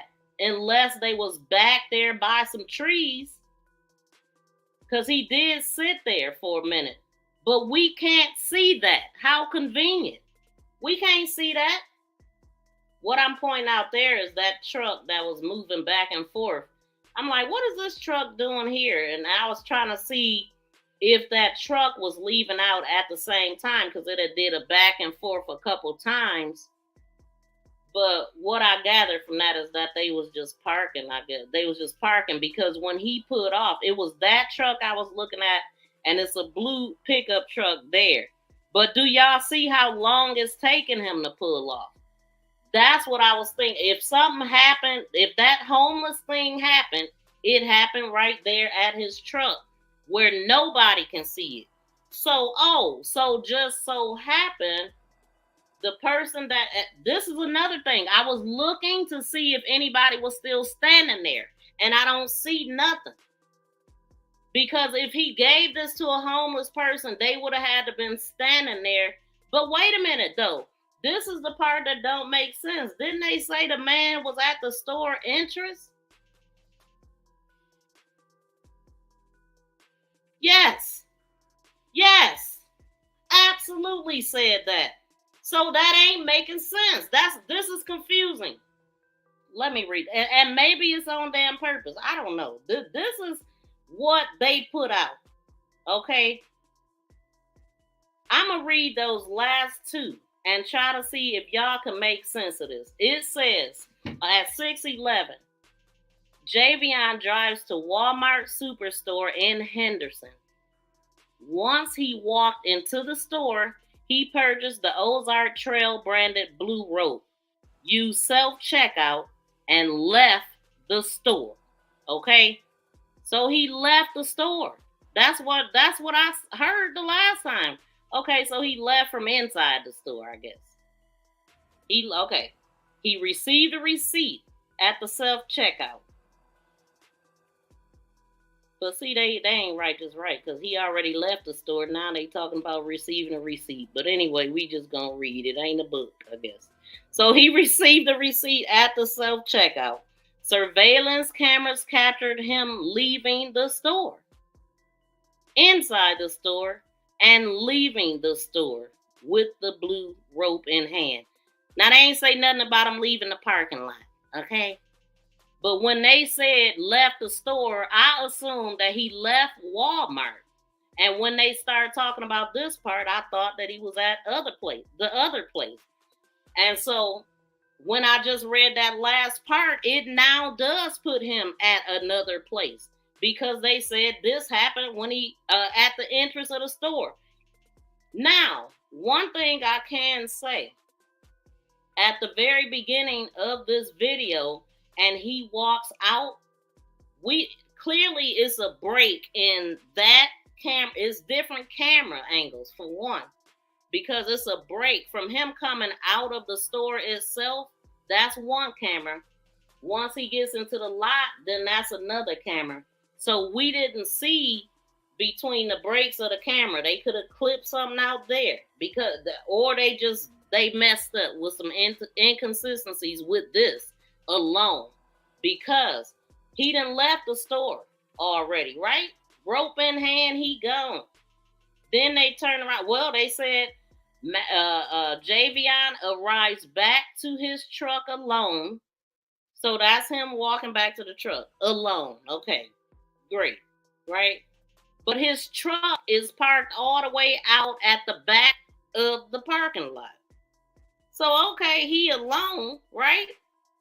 Javion arrives back to his truck alone before leaving the parking lot. So before he put off, which we could see him sitting there once he got there, before he put off, they're telling us that Javion got back out of his truck to give this man or this homeless person some money. So Javion arrives back to his truck alone. Before leaving the parking lot, Javion gets out of his truck and gives money to a person experiencing homelessness near the store's entrance. Make it make sense. I don't know if he at Walmart or at T&R. Make it make sense. Unless they redacted the stuff. But anyway, this is just crazy. This is confusing. So, gives money to a person, and did this person, how did they find the person? Did this person call the police, or did they see this person on the camera footage? Because how would they see the person? Because we couldn't see the person because they was on the other side of the truck. I literally looked to see if anybody was standing there, but if they took it out, they took it out. But come on, they redacted it, or they lying, one or the freaking two. So, and then, like I said, did this homeless person go to the police and say, hey, I seen that y'all was the guy that gave me money happened to be the same guy that is unalived. And this is what he said to me. Like, what? Really? This supports their narrative, though. Because you would think, why would he give him so much money and he's on the road? You know what I'm saying? Like, oh, he must have been ready. Like, y'all heard the one cop that was talking, or whoever she was, the first video I played, she was just saying that, you know, that kind of fit it makes sense that he would do that. Like, he about to be done, basically. Because she was believing it. She like, I don't see no foul play. I do. In the story, period. Just saying it. That is foul play. Like, get out of here. This was this boy's first day on the road. He was excited. He was happy. He was proud of himself. That's what I seen when he walked out of Walmart, throwing that rope up, catching it. And then when I found out about this alleged $228, I said, well, damn, he was in a real good mood to giving somebody that kind of money. I still didn't think, oh, he gonna give him his last dime because he was about to take that rope and do what he was gonna do. Get out of here. Dang.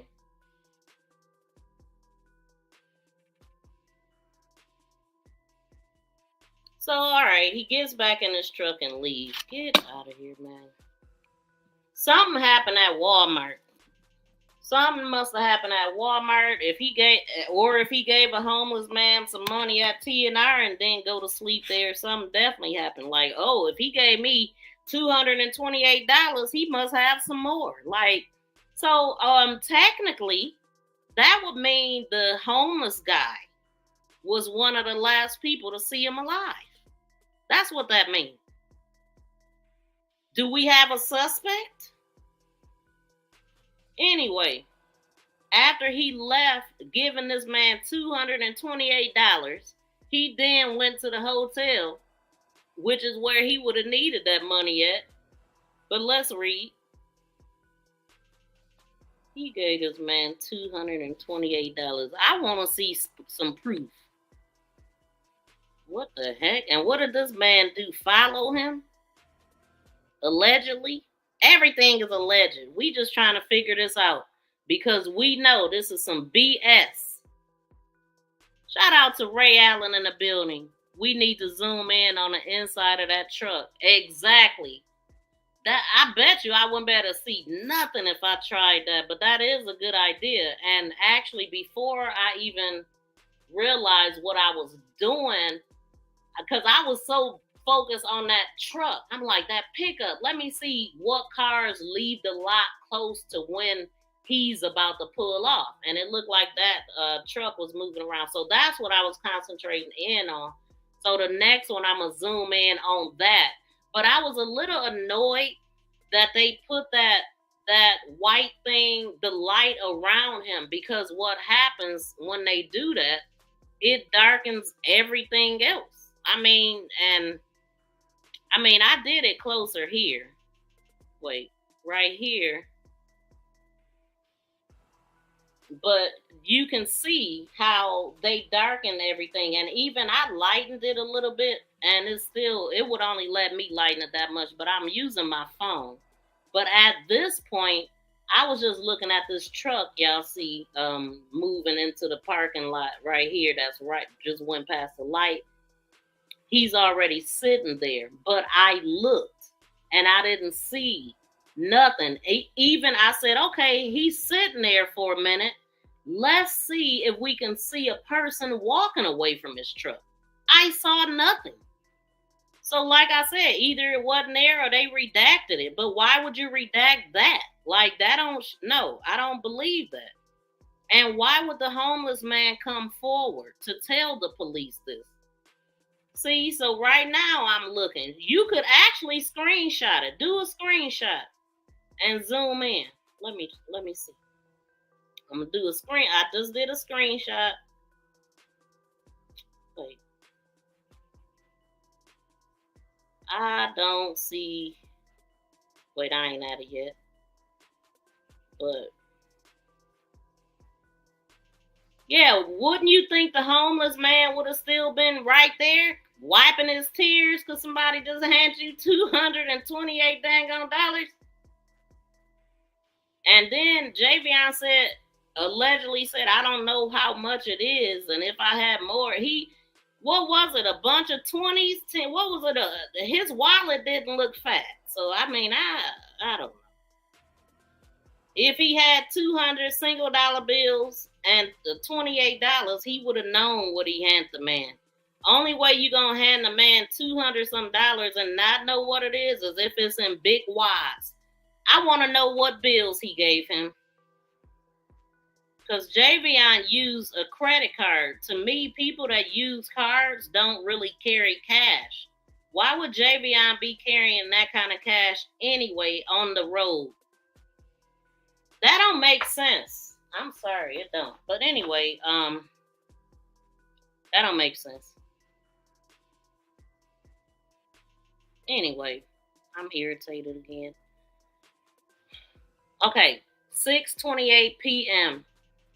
On September 10th, Javion arrives at the Hampton Inn Hotel on Ruin Creek Road in Henderson.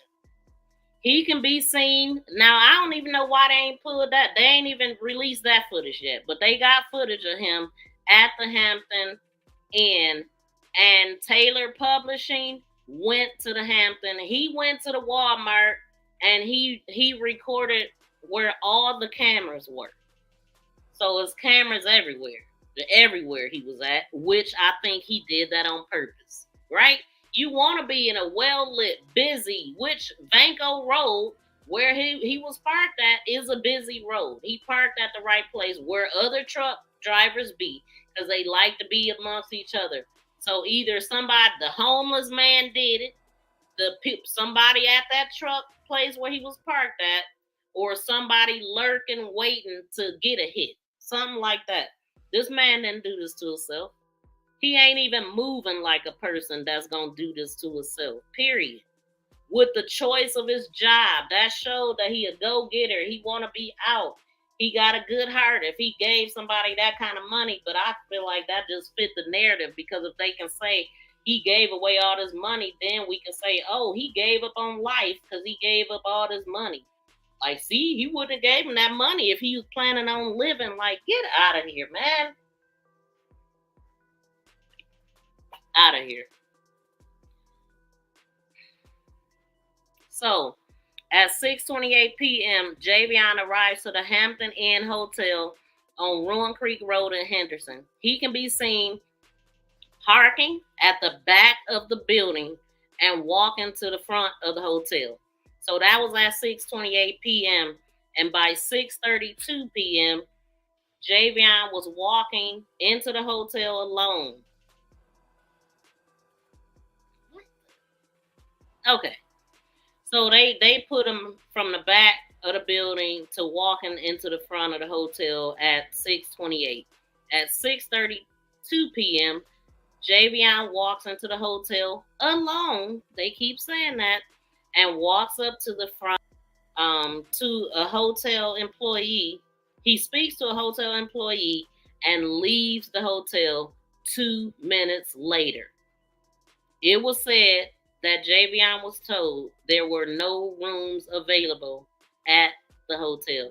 Now, what day was September 10th and what kind of event was going on? Because I just want to know why they didn't have no hotel rooms, unless that's something that all the truckers do. Is this a busy hotel or what? Because why wouldn't they have rooms? What day was that? Was it a weekend? I'm trying to find my calendar. September 10th was a Tuesday. So why was the hotel sold out on a damn Tuesday? I don't believe it. A Tuesday. The hotel didn't have no rooms? That's crazy. That is absolutely ridiculous to me. I don't believe it. So then,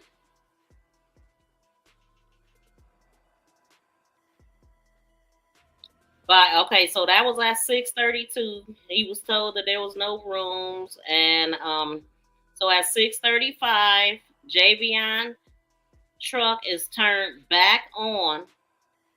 He leaves the hotel parking lot within a minute.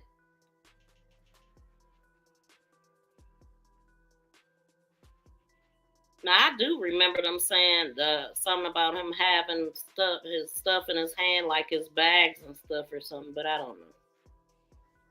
That's crazy, though. No rooms on a Tuesday. That don't make sense. But 6:35, Javion truck is back on. He leaves the hotel parking lot within a minute at 6:35. By 6:52, Javion arrives back at the lot at 285 Vanco Mill Road. He is back at T&R. He is back in this area. And then again, too, this is the rope, if I didn't show that in a minute. So that's the exact rope that he used. And I already mentioned earlier that truck drivers use this to hold their doors so it won't ruin other people's doors and other people's property. Okay, so by 6:52, he is back here. And Javion arrives at the same dirt lot. Now, they calling it a dirt lot. Now, I didn't really zoom in on, let me look, because this is the front of the building. It must be a dirt lot. That's what they keep saying. That the cars are parked in. Like this is the front. So it's in the back that the trucks be parking at. So he's back on 285 Vanco Mill Road where he had parked earlier in the day. Javion gets out of the truck and walks alone towards the wood line on the eastern side of the dirt lot. So let's pull that back up. Okay. Javion can be seen carrying an object in his hand. What's the object? Was it his phone? Was it his keys? Was it his what? What? So according to the surveillance footage, Javion can be seen carrying an object in his hand according to the surveillance footage. He then walks around a trailer, goes to the front gate of T&R Tractor and Trailer Repair, which is located on the same lot, and then walks back to the wood line. Okay. He can be seen carrying an object in his hand, according to surveillance footage. He then walks around a trailer. A trailer or his trailer? goes to the front of the gate.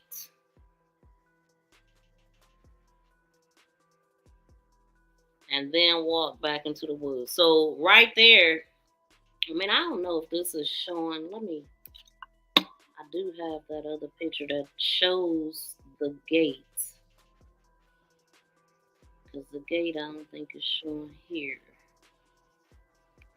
Nah. Well,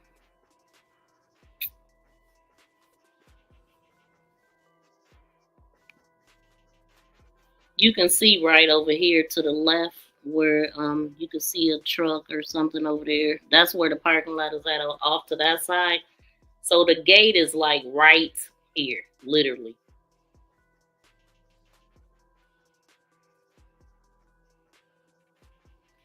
Okay.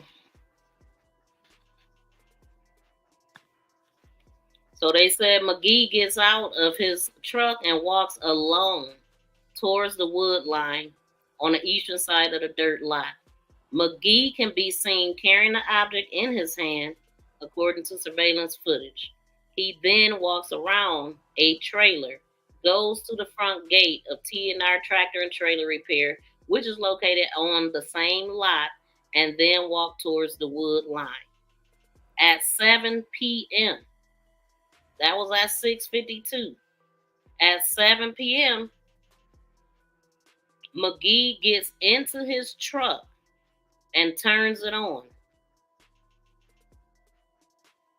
So he walked back there first. He walked to the line, the wood line, and back to the wood line. He then walks back to the wood line. So he walked back there and just came at 6:52 and came back by 7 o'clock. He got into his truck and turned it on. He did not appear to have anything in his hand when he got back in the truck. So what surveillance video shows, the truck is on and idling for the next half an hour. Okay, so they said I don't know what was in his hand. They just said he had an object in his hand when he walked back there the first time. But when he came back to get in his truck, there was nothing in his hand. So what did he do? Go throw the rope back there and then say, I'm going to come and take myself out later. You just chill here. Like, I mean, they ain't saying what was in his hand, which is the dang on problem. But, so anyway, this is 7 o'clock. He gets back in his truck. He turns it on. He did not appear to have anything in his hand when he got back into his truck. The video shows that the truck is on and idling for the next half an hour. So by 7:30, Javion truck is turned off. Javion is seen walking alone away from the truck and towards the trees. And Javion is never seen again walking back.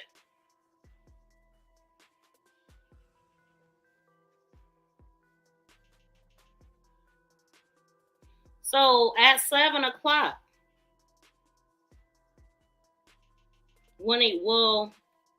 at 6:53, when he walked back to the wood line, what would be his reason for walking back there?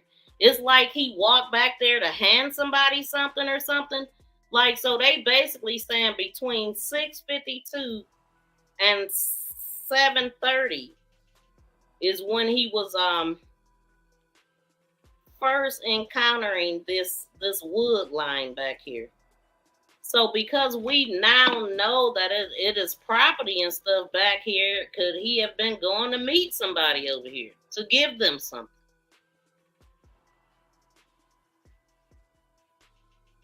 And they saying the object in his hand, so I'm guessing that they like, okay, well, whatever was in his hand, that must have been the rope. Yet they didn't identify what the object was that was in his hand.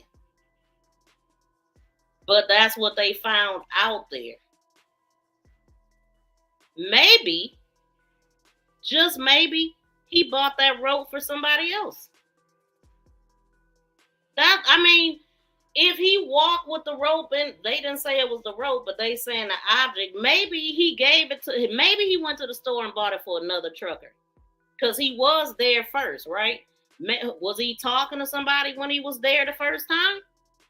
Did somebody send him to get the rope? Like, was he doing a good deed for somebody?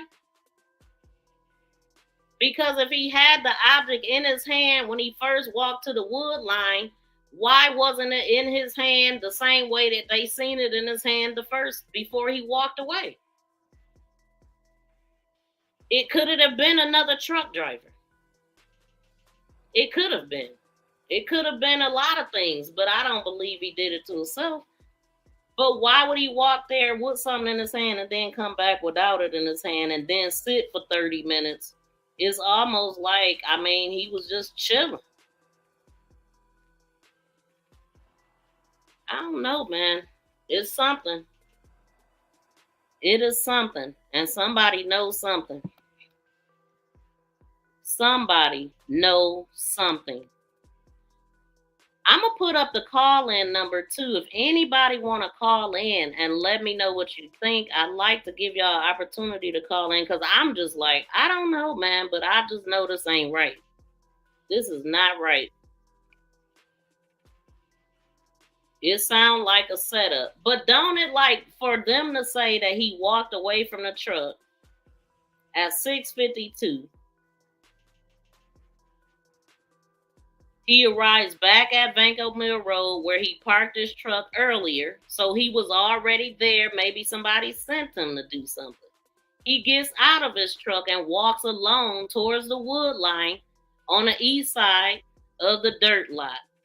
Magee can be seen carrying an object in his hand, according to the footage. I mean, he then walks around the trailer, goes to the front gate of T&R Repair, which is located on the same thing, and then walk back to the wood line.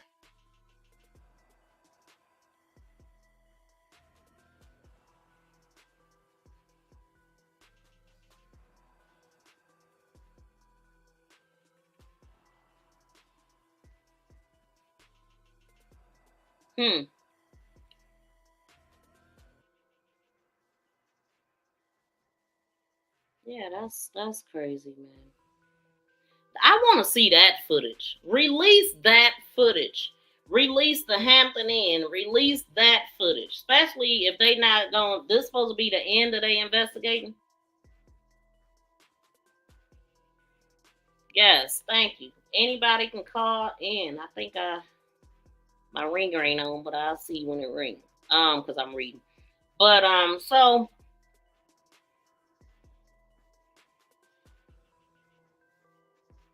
Magee gets out of the truck and walk along towards the wood line.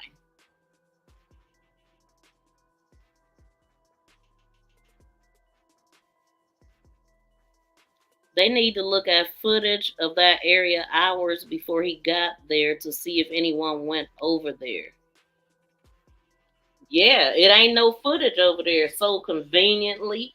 Like he was recorded from the minute, as soon as he walked past that gate, it ain't no footage over there, they claim. But it's houses directly across the street and all kind of stuff. It's houses across this street.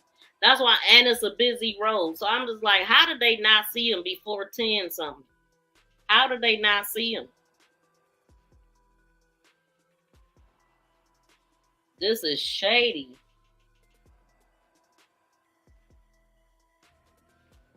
So let me see right before when he first put into the lot, that was before. Yeah, it's real like confusing too, because I'm still like, the Walmart footage, they said that he gave this person the money. Let me read that again. Police learned Javion gave away $228 to a person. Reportedly said, I don't know how much. So they talked to this person. They didn't say it. How did he know the man? Did the man ask him for money? Talking about Javion gets out of his truck. Wait, Javion walks back to his truck, leaving the parking lot. Javion gets out of his truck and gives the man some money. 200. A person experiencing homelessness near the store entrance. That's the part. How convenient. You know,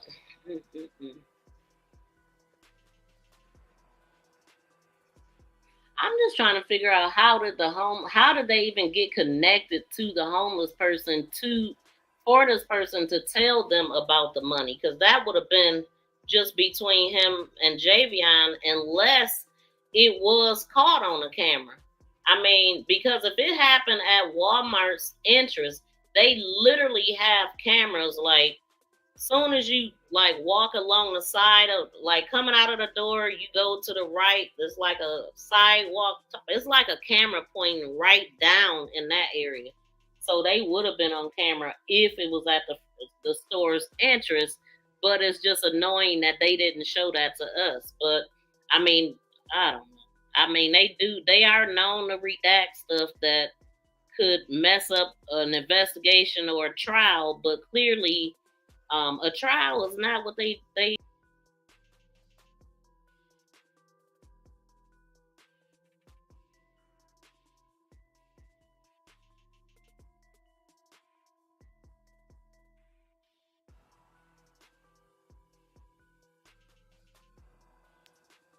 Yep, I kicked myself off again.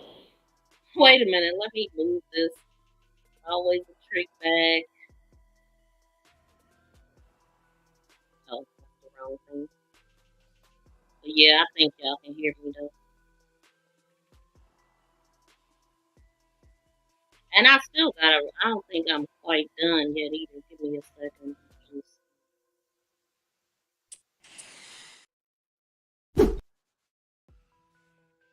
Please subscribe and press that notification bell and thumbs up. Thank you for sharing me. Thank you for sharing me. Thank you for sharing me. For sharing me. For sharing me. For sharing me. Thank you. Okay, we are back. Makes no sense, y'all. None whatsoever. Okay, so let me finish reading what I got here. I'm just getting stuck on the parts that don't make no dang on sense to me. Like, what? From the hotel, from the homeless person, $200 some to the whole story, period. But just what I'm reading, like, no rooms on a Tuesday. Like, what? This is a small town. I don't believe it. I just don't believe that they didn't have no rooms at 6 something on a Tuesday. 6 something p.m. on a Tuesday. I just cannot. 6:28, as a matter of fact, on a Tuesday. He in the parking lot and they tell him no rooms. Okay, so then, we already read that Javion gets into his truck and is turned on. He did not appear to have anything in his hand when he got back in the truck. The truck is on and idling for the next 30 minutes. At 7:30, the truck is turned off. Javion is seen walking alone away from the truck and towards the trees. Javion is not seen walking back to the truck after this moment. All right, so now we get to the 911 call. And the 911 call came in around 10 a.m. on the very next day. From you, so you mean to tell me, did they even bother this autopsy and all of that, the preliminary, the autopsy and all that should let us know a time of death. Because Javion wasn't seen no more after 7:30 p.m. Javion wasn't seen again until 10 a.m. the next day. After Javion turned off his truck, he was never seen again on surveillance. The 911 call comes in the next day around 10 a.m. on September 11th. Javion's body was found by the owner of T&R Tractor and Trailer Repair. The owner called 911 saying a man with a rope around his was spotted on the outside of the fence at 285 Vanco Road.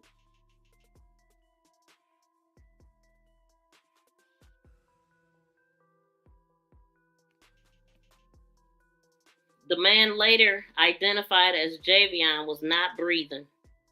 Several first responders went to the location. According to the owner, he laughed and said, "I'm the first responder." Okay? Investigator says the rope has been tightly wrapped 11 times, as a matter of fact. That's what they said. Tightly. 11 times. This, y'all see how long it is. It was on there. This is the rope. 11 times. The other end of the rope was wrapped around a branch. So one end and a small part of it wasn't. So basically, they just left one little part sticking out that was just like draped over a branch. Is what they saying. Like that much. You know what I'm saying? Like that, maybe. Enough to reach it, but all the rest of it was around him. Come on, man. Come on. Anyway, it says that, wrapped 11 times, the other end was wrapped around a branch. No ties, no knots, according to the sheriff. So, Javion was in a seated position with his legs extended out, and his left foot was crossed over his right foot. What person would be so cozy to have their damn legs crossed if they was taking themselves out? Don't you think it would be hard to just sit there and be chill? Oh, let me cross my legs and just, come on, man. Come on, man. These people just tell us anything. He was posed. He was posed. That's what I just heard. His body was posed in a seating position with his legs extended out and his left foot was crossed over his right foot. He was wearing the same clothes we seen him wearing on the surveillance footage. So he had on some shorts and a t-shirt. He was real chill dressed that day. Like a truck driver, you gonna be on the road all day. Got on like some basketball shorts, a t-shirt. He got a gold necklace around his neck.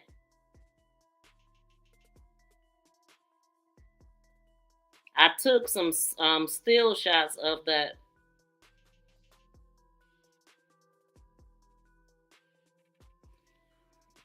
Okay, and so he was wearing the same clothes he had been seen wearing on surveillance footage throughout the day before.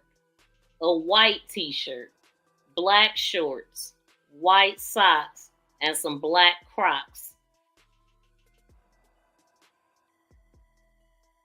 So, with his legs crossed.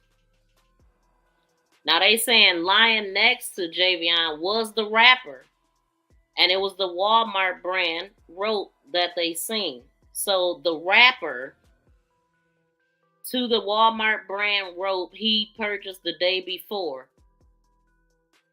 That was the rapper. So next to lying next to Javion was the rapper to the Walmart. Did they check it for prints? Did they check it for prints? So it was a Walmart rope that he purchased the day before. That's how investigators first identified Javion, by taking the wrapper to Walmart in an attempt to identify who purchased it. They were successful. So after identifying Javion, and that he was a truck driver, law enforcement then went into Javion's truck parked at the dirt lot. Inside, they found Javion's wallet with his ID, as well as his cell phone and the Walmart receipt for the rope.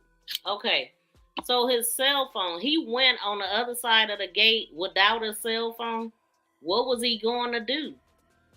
If he walked over there all by himself without a cell phone, what possibly was he about to do? Because most people don't even go to the bathroom without their cell phone. Most people got their cell phones in their hand.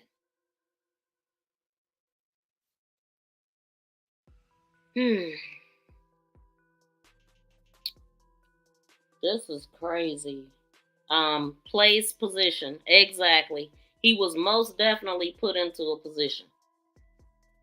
Yeah, he was posed. So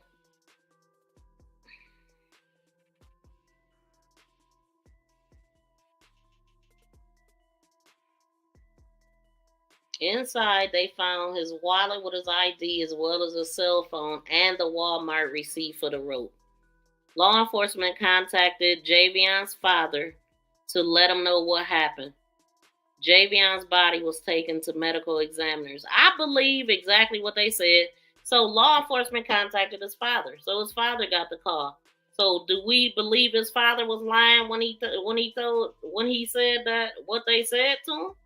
I mean, because they thought they already solved the case. Oh, here it is, the surveillance. He bought it, so therefore he did it. That's the dumbest investigation I ever heard in my life. And law enforcement contacted his father to let him know what happened. His body was taken to the medical examiners. What the autopsy uncovered: Javion's body was taken to North Carolina Chief Medical Examiner's office in Raleigh. That autopsy was performed on Friday the 13th. September the 13th. According to police, the autopsy found that Javion had hemorrhaging around the soft tissue of his neck. At a press conference held this week by attorneys representing the family, it was reported that Javion had a broken neck. Now, they ain't telling us that right here. So the medical examiners found that Javion did not have any defensive wounds, nor did he show signs of physical or sexual assault, investigators said. The toxicology part of it has not come back yet. As of what's today? Yeah, last week. As of Wednesday the 18th, when law enforcement released the timeline surrounding his death. So law enforcement were working to obtain search warrants to access his phone to obtain more information in hopes of having a complete picture of what happened before. They talking about a complete picture. Y'all ain't got the first part right, because this ain't right. And of course, we already know the family is saying that they want an investigation. They had that press conference on September 18th, which is the same day that they were able to see the body of their son, because they wasn't letting them see him before, according to the girl, the cousin that put out the original video, the reason why we are here. So place, position, yes. Sounds like someone did this to him, and it was a rush situation, forgot to tie a knot. Or they already had freaking did the job. Now, I believe it could have been two different people. One had one on one side of the rope and one on the other side of the rope with him in the middle. You don't need it tied. But if you want to make it look like this so that it can be confusion, then you can do that. And that would explain a broken neck. Like, yeah, 11 times wrapped. Then you get sit down and your legs crossed. Man, come on. They did everything but pull his damn pants down. But they did a kit on him. What prompted them to do the kit? If they didn't see nothing, no signs of nothing, what prompted them to do it? Do they normally do kits on people? Men, everybody they find? What prompted a kit? I wonder, man. This is wild. But you know what? Let me see, because I'm gonna look at something else. Because remember, Taylor House Publishing that gave us permission to look at that video that we actually put up, but we didn't watch it all. So I'm a put that video up. Long as y'all know where it's coming from, Taylor House Publishing. He gave us permission to listen at it. I just chose not to listen at the whole thing. But now that it's been a minute, I want to hear it, because he actually got like 74K on that video. Like, I think last time I looked, that's what I seen. And I was just like, I don't want to, because he literally had just put the video up, and I didn't want to go behind him and put it back up there. Let's see. But so I'm gonna play this one, because this is the one that we played. No, this ain't the one we played. It was another one, but I want to see. It was this one. What was it that I was showing on here? Oh, no, that ain't. Hold on, y'all. Give me a second. Shout out to everybody in the building, too. Y'all definitely could have called in, but I see nobody did, but that's okay. I'm definitely staged, definitely posed, all of that. Ray Allen, they should look at whatever footage caught him walking to the woods area, because he got there, and after his death, see who came and who left. Yep, and they will have to get that footage from the neighbors, which I believe won't be operative, period. And then when he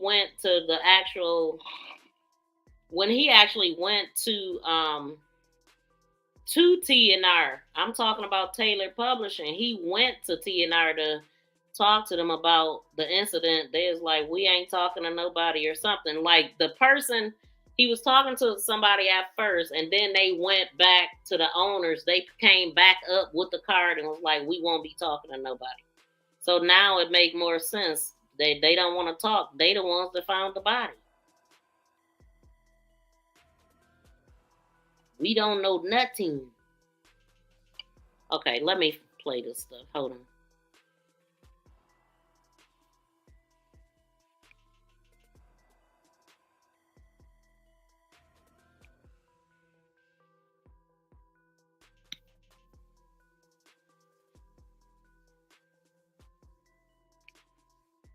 We ain't trying to hear all that. Wait, I gotta pull it back up, y'all. Give me a second.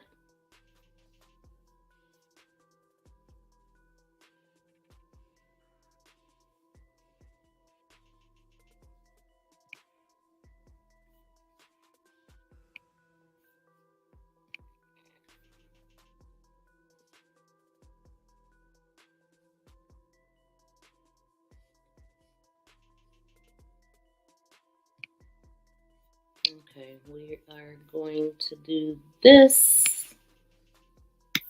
Yes.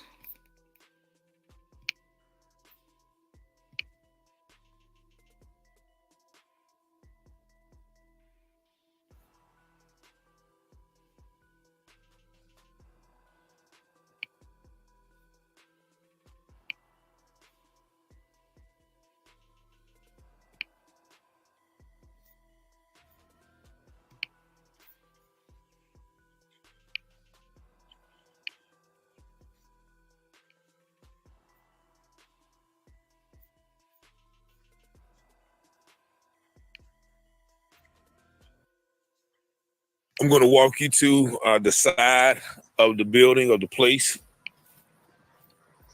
where he found. I just spoke with a man who works right next door over there. And this is the property in which Javion Magee was found, right behind this trailer right here. And I'm going to try to see. So you see what he's pointing out. He said right behind that trailer right there. So it's literally right on the other side of the fence, the part that I was showing y'all. So it's the only part we didn't see is this. So apparently this part of T&R is full of dirt, and that's where the trucks are parked at. These people allow that to happen. Okay, and so the only thing, let me see. Pull this back up again. Well, not that, but you can see, you can see right there, but I was trying to pull up the video just to show the part that we don't see, which will be this part. I mean, because it's just the other side. It's just the flip side of, let me move that. God dang it. Yeah. All right. get as close as possible without my services going out like they did a while ago. But you can see this is a busy road, so. Yeah, I was just about to say that again. It is a busy street. It's a lot of cars. So how did Javion, I don't know what time it was when he was unalive, but I would think it would still be daylight, right? If somebody was going to do him harm, would they sit there for 2 hours until it get dark? You see what I'm saying? Are they doing that? Or did something happen? Because how did he sit there in the daylight without nobody noticing him and all of these cars is going to pass? How does that happen? Unless he was taken someplace else and then put there. Because this is a busy street. This is not like somewhere in the busy street. Now this, y'all can see the house right there.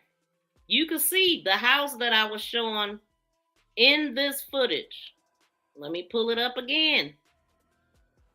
You can see it more clear, obviously, in the footage, this footage. But that's what it is, y'all. That's what we looking at right here. Woods that I thought it would be. This is a place that is well traveled. Actually, you see the gas station right there. I spoke to a couple of people at that gas. Okay, now notice he pointed out the gas station. That same side of the street, probably near the gas station, is where the sheriff or a police lives. So it's kind of like cat-a-cornered to where Javion was found, or damn near right across the street, you know. But he didn't point that out in this video, and he didn't even know it at that time, but he know now. Station right there. I spoke to a couple of people at that gas. Right there where that mailbox is at. When he hold on. Going out like they did a while ago. But you can see this is a busy road, so this is not like somewhere in the woods that I thought it would be. This is a place that is well traveled. Actually, you see the gas. There's a mailbox right here. Station right there. Right there. That's where the cop car was at, I do believe. Right here. Spoke to a couple of. Or you can see more right here, I guess. People at that gas station, but right here, and I probably can't get too close because it's going to probably cut off again. But right here, you see in the distance, those two trees right. So y'all can see, you could definitely see the distance now as he's getting closer. You could see the distance between the where this tractor is at, this trailer, and that white building, like between where Javion was found. So either over here had something to do with it or this side. Javion was right in the middle. And he was not sitting there from no 7:30 until 10 in the morning. Yeah. Unspotted. Yeah. I'm gonna try to get as close as I can without my feed going out. Propped up against the trees where this was not a hanging, and from what I can ascertain, yes, probably is blurry. Like I said, It's wild, man. Let me see what y'all saying. I'm gonna get through this. Let me see what I missed.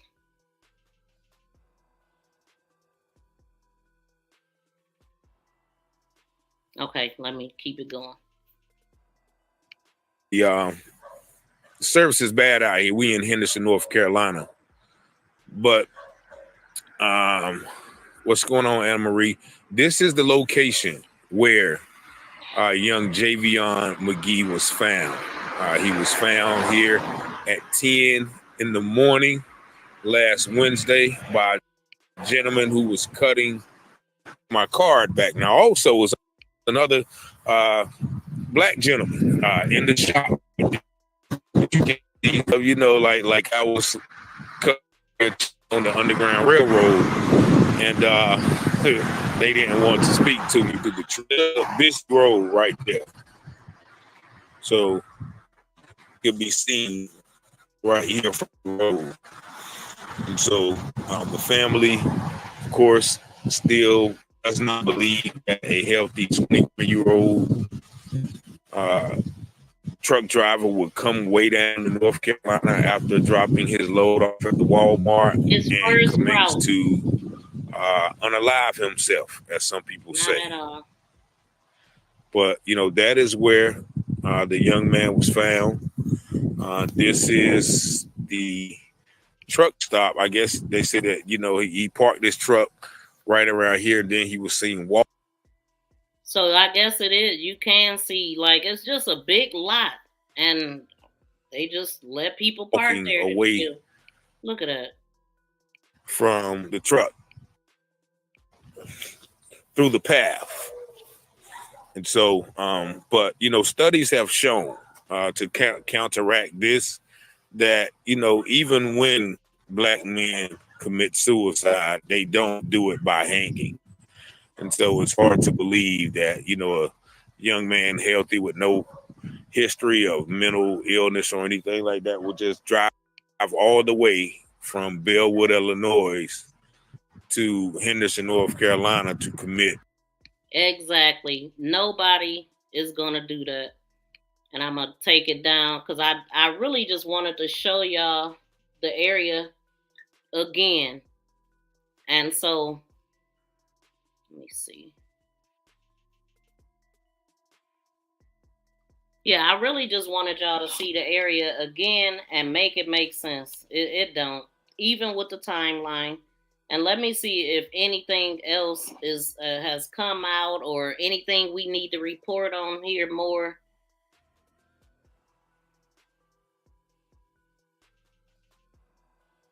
Give me a second, y'all. Oh, shout out to Tamika Davis. Welcome in. Thank you for coming through.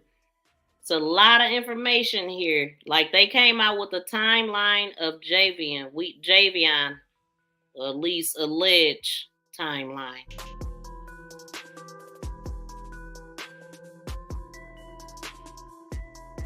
Before I get out of here, though, I want to make sure that ain't nothing else being reported brand new. So I'm gonna look.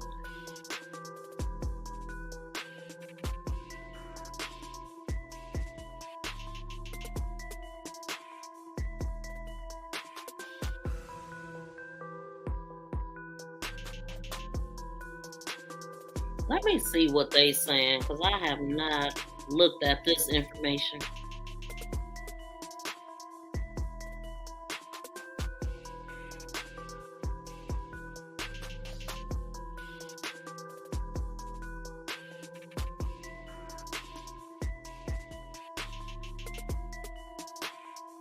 The sheriff's name is Curtis R. Brame, the guy that we seen talking. Sheriff Curtis R. Brame.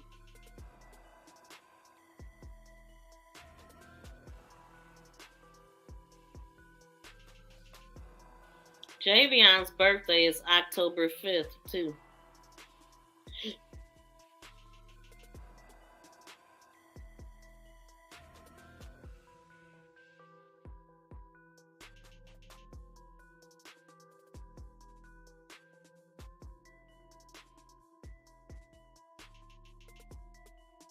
Yeah, everything that I'm saying is from like 2 weeks ago. As far as an article go, wait, here's one from a week ago, but I'm sure they ain't saying nothing different.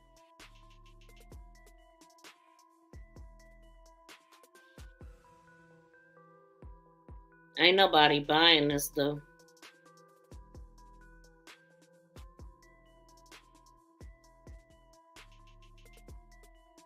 We're not able to determine. All right.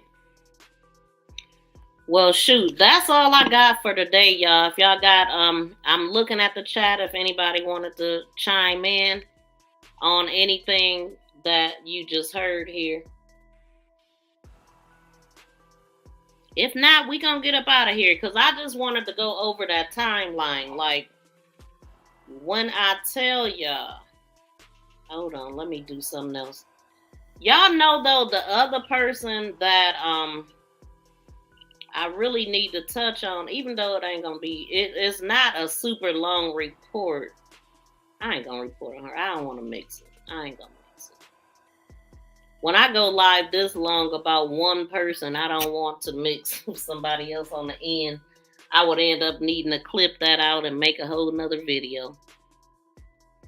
But thank y'all for tuning in. I think I'm gonna go live on my LLC channel. So if you are a content creator, go to my homepage, subscribe to MTGV LLC. That is my business channel where I teach everything YouTube. We talk everything YouTube, from updates, feature updates, guideline updates, and all of that kind of stuff. So if you ain't doing nothing, come join us over there. I'm going to go ahead and get up out of here right now, though. Please subscribe and press that notification bell and thumbs up. Please subscribe and press that notification bell and thumbs up. Please subscribe and press that notification bell and thumbs up. Please subscribe and press. And after playing that many times, because I was doing something else, I just wanted to say, send love and prayers to Javion's family. I know that this is hard, and he didn't deserve this. What really took me out, I almost couldn't even report it when they said this was his first ride as a truck driver. Like, very first time. And this happens. That right there breaks my heart. If he would have went on 1,000,000 times, it would have broke my heart. But just finding out that this was his very first time of trying out this new career, and this is how it worked out for him. That's crazy to me. Doing the right thing and get caught up still. Like, so unfair. Prayers to the family, and may he rest in peace. But we got to get down to the truth. Don't nobody want to take this as the last answer, because ain't nobody buying it. But we gonna get up out of here, y'all.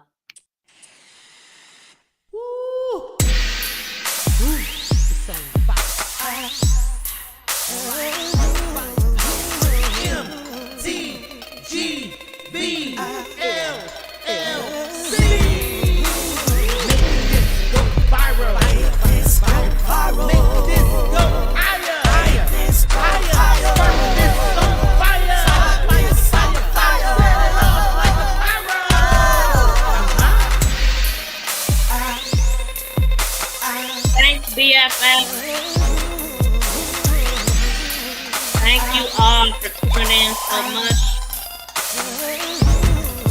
We like y'all a little bit. Let's go.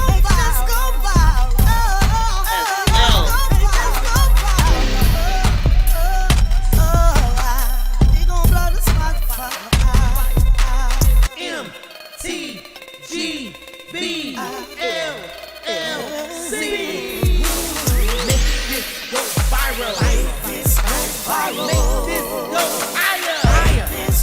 Higher. Burn this on fire. Fire. Fire. Fire. Peace and love, y'all. We out.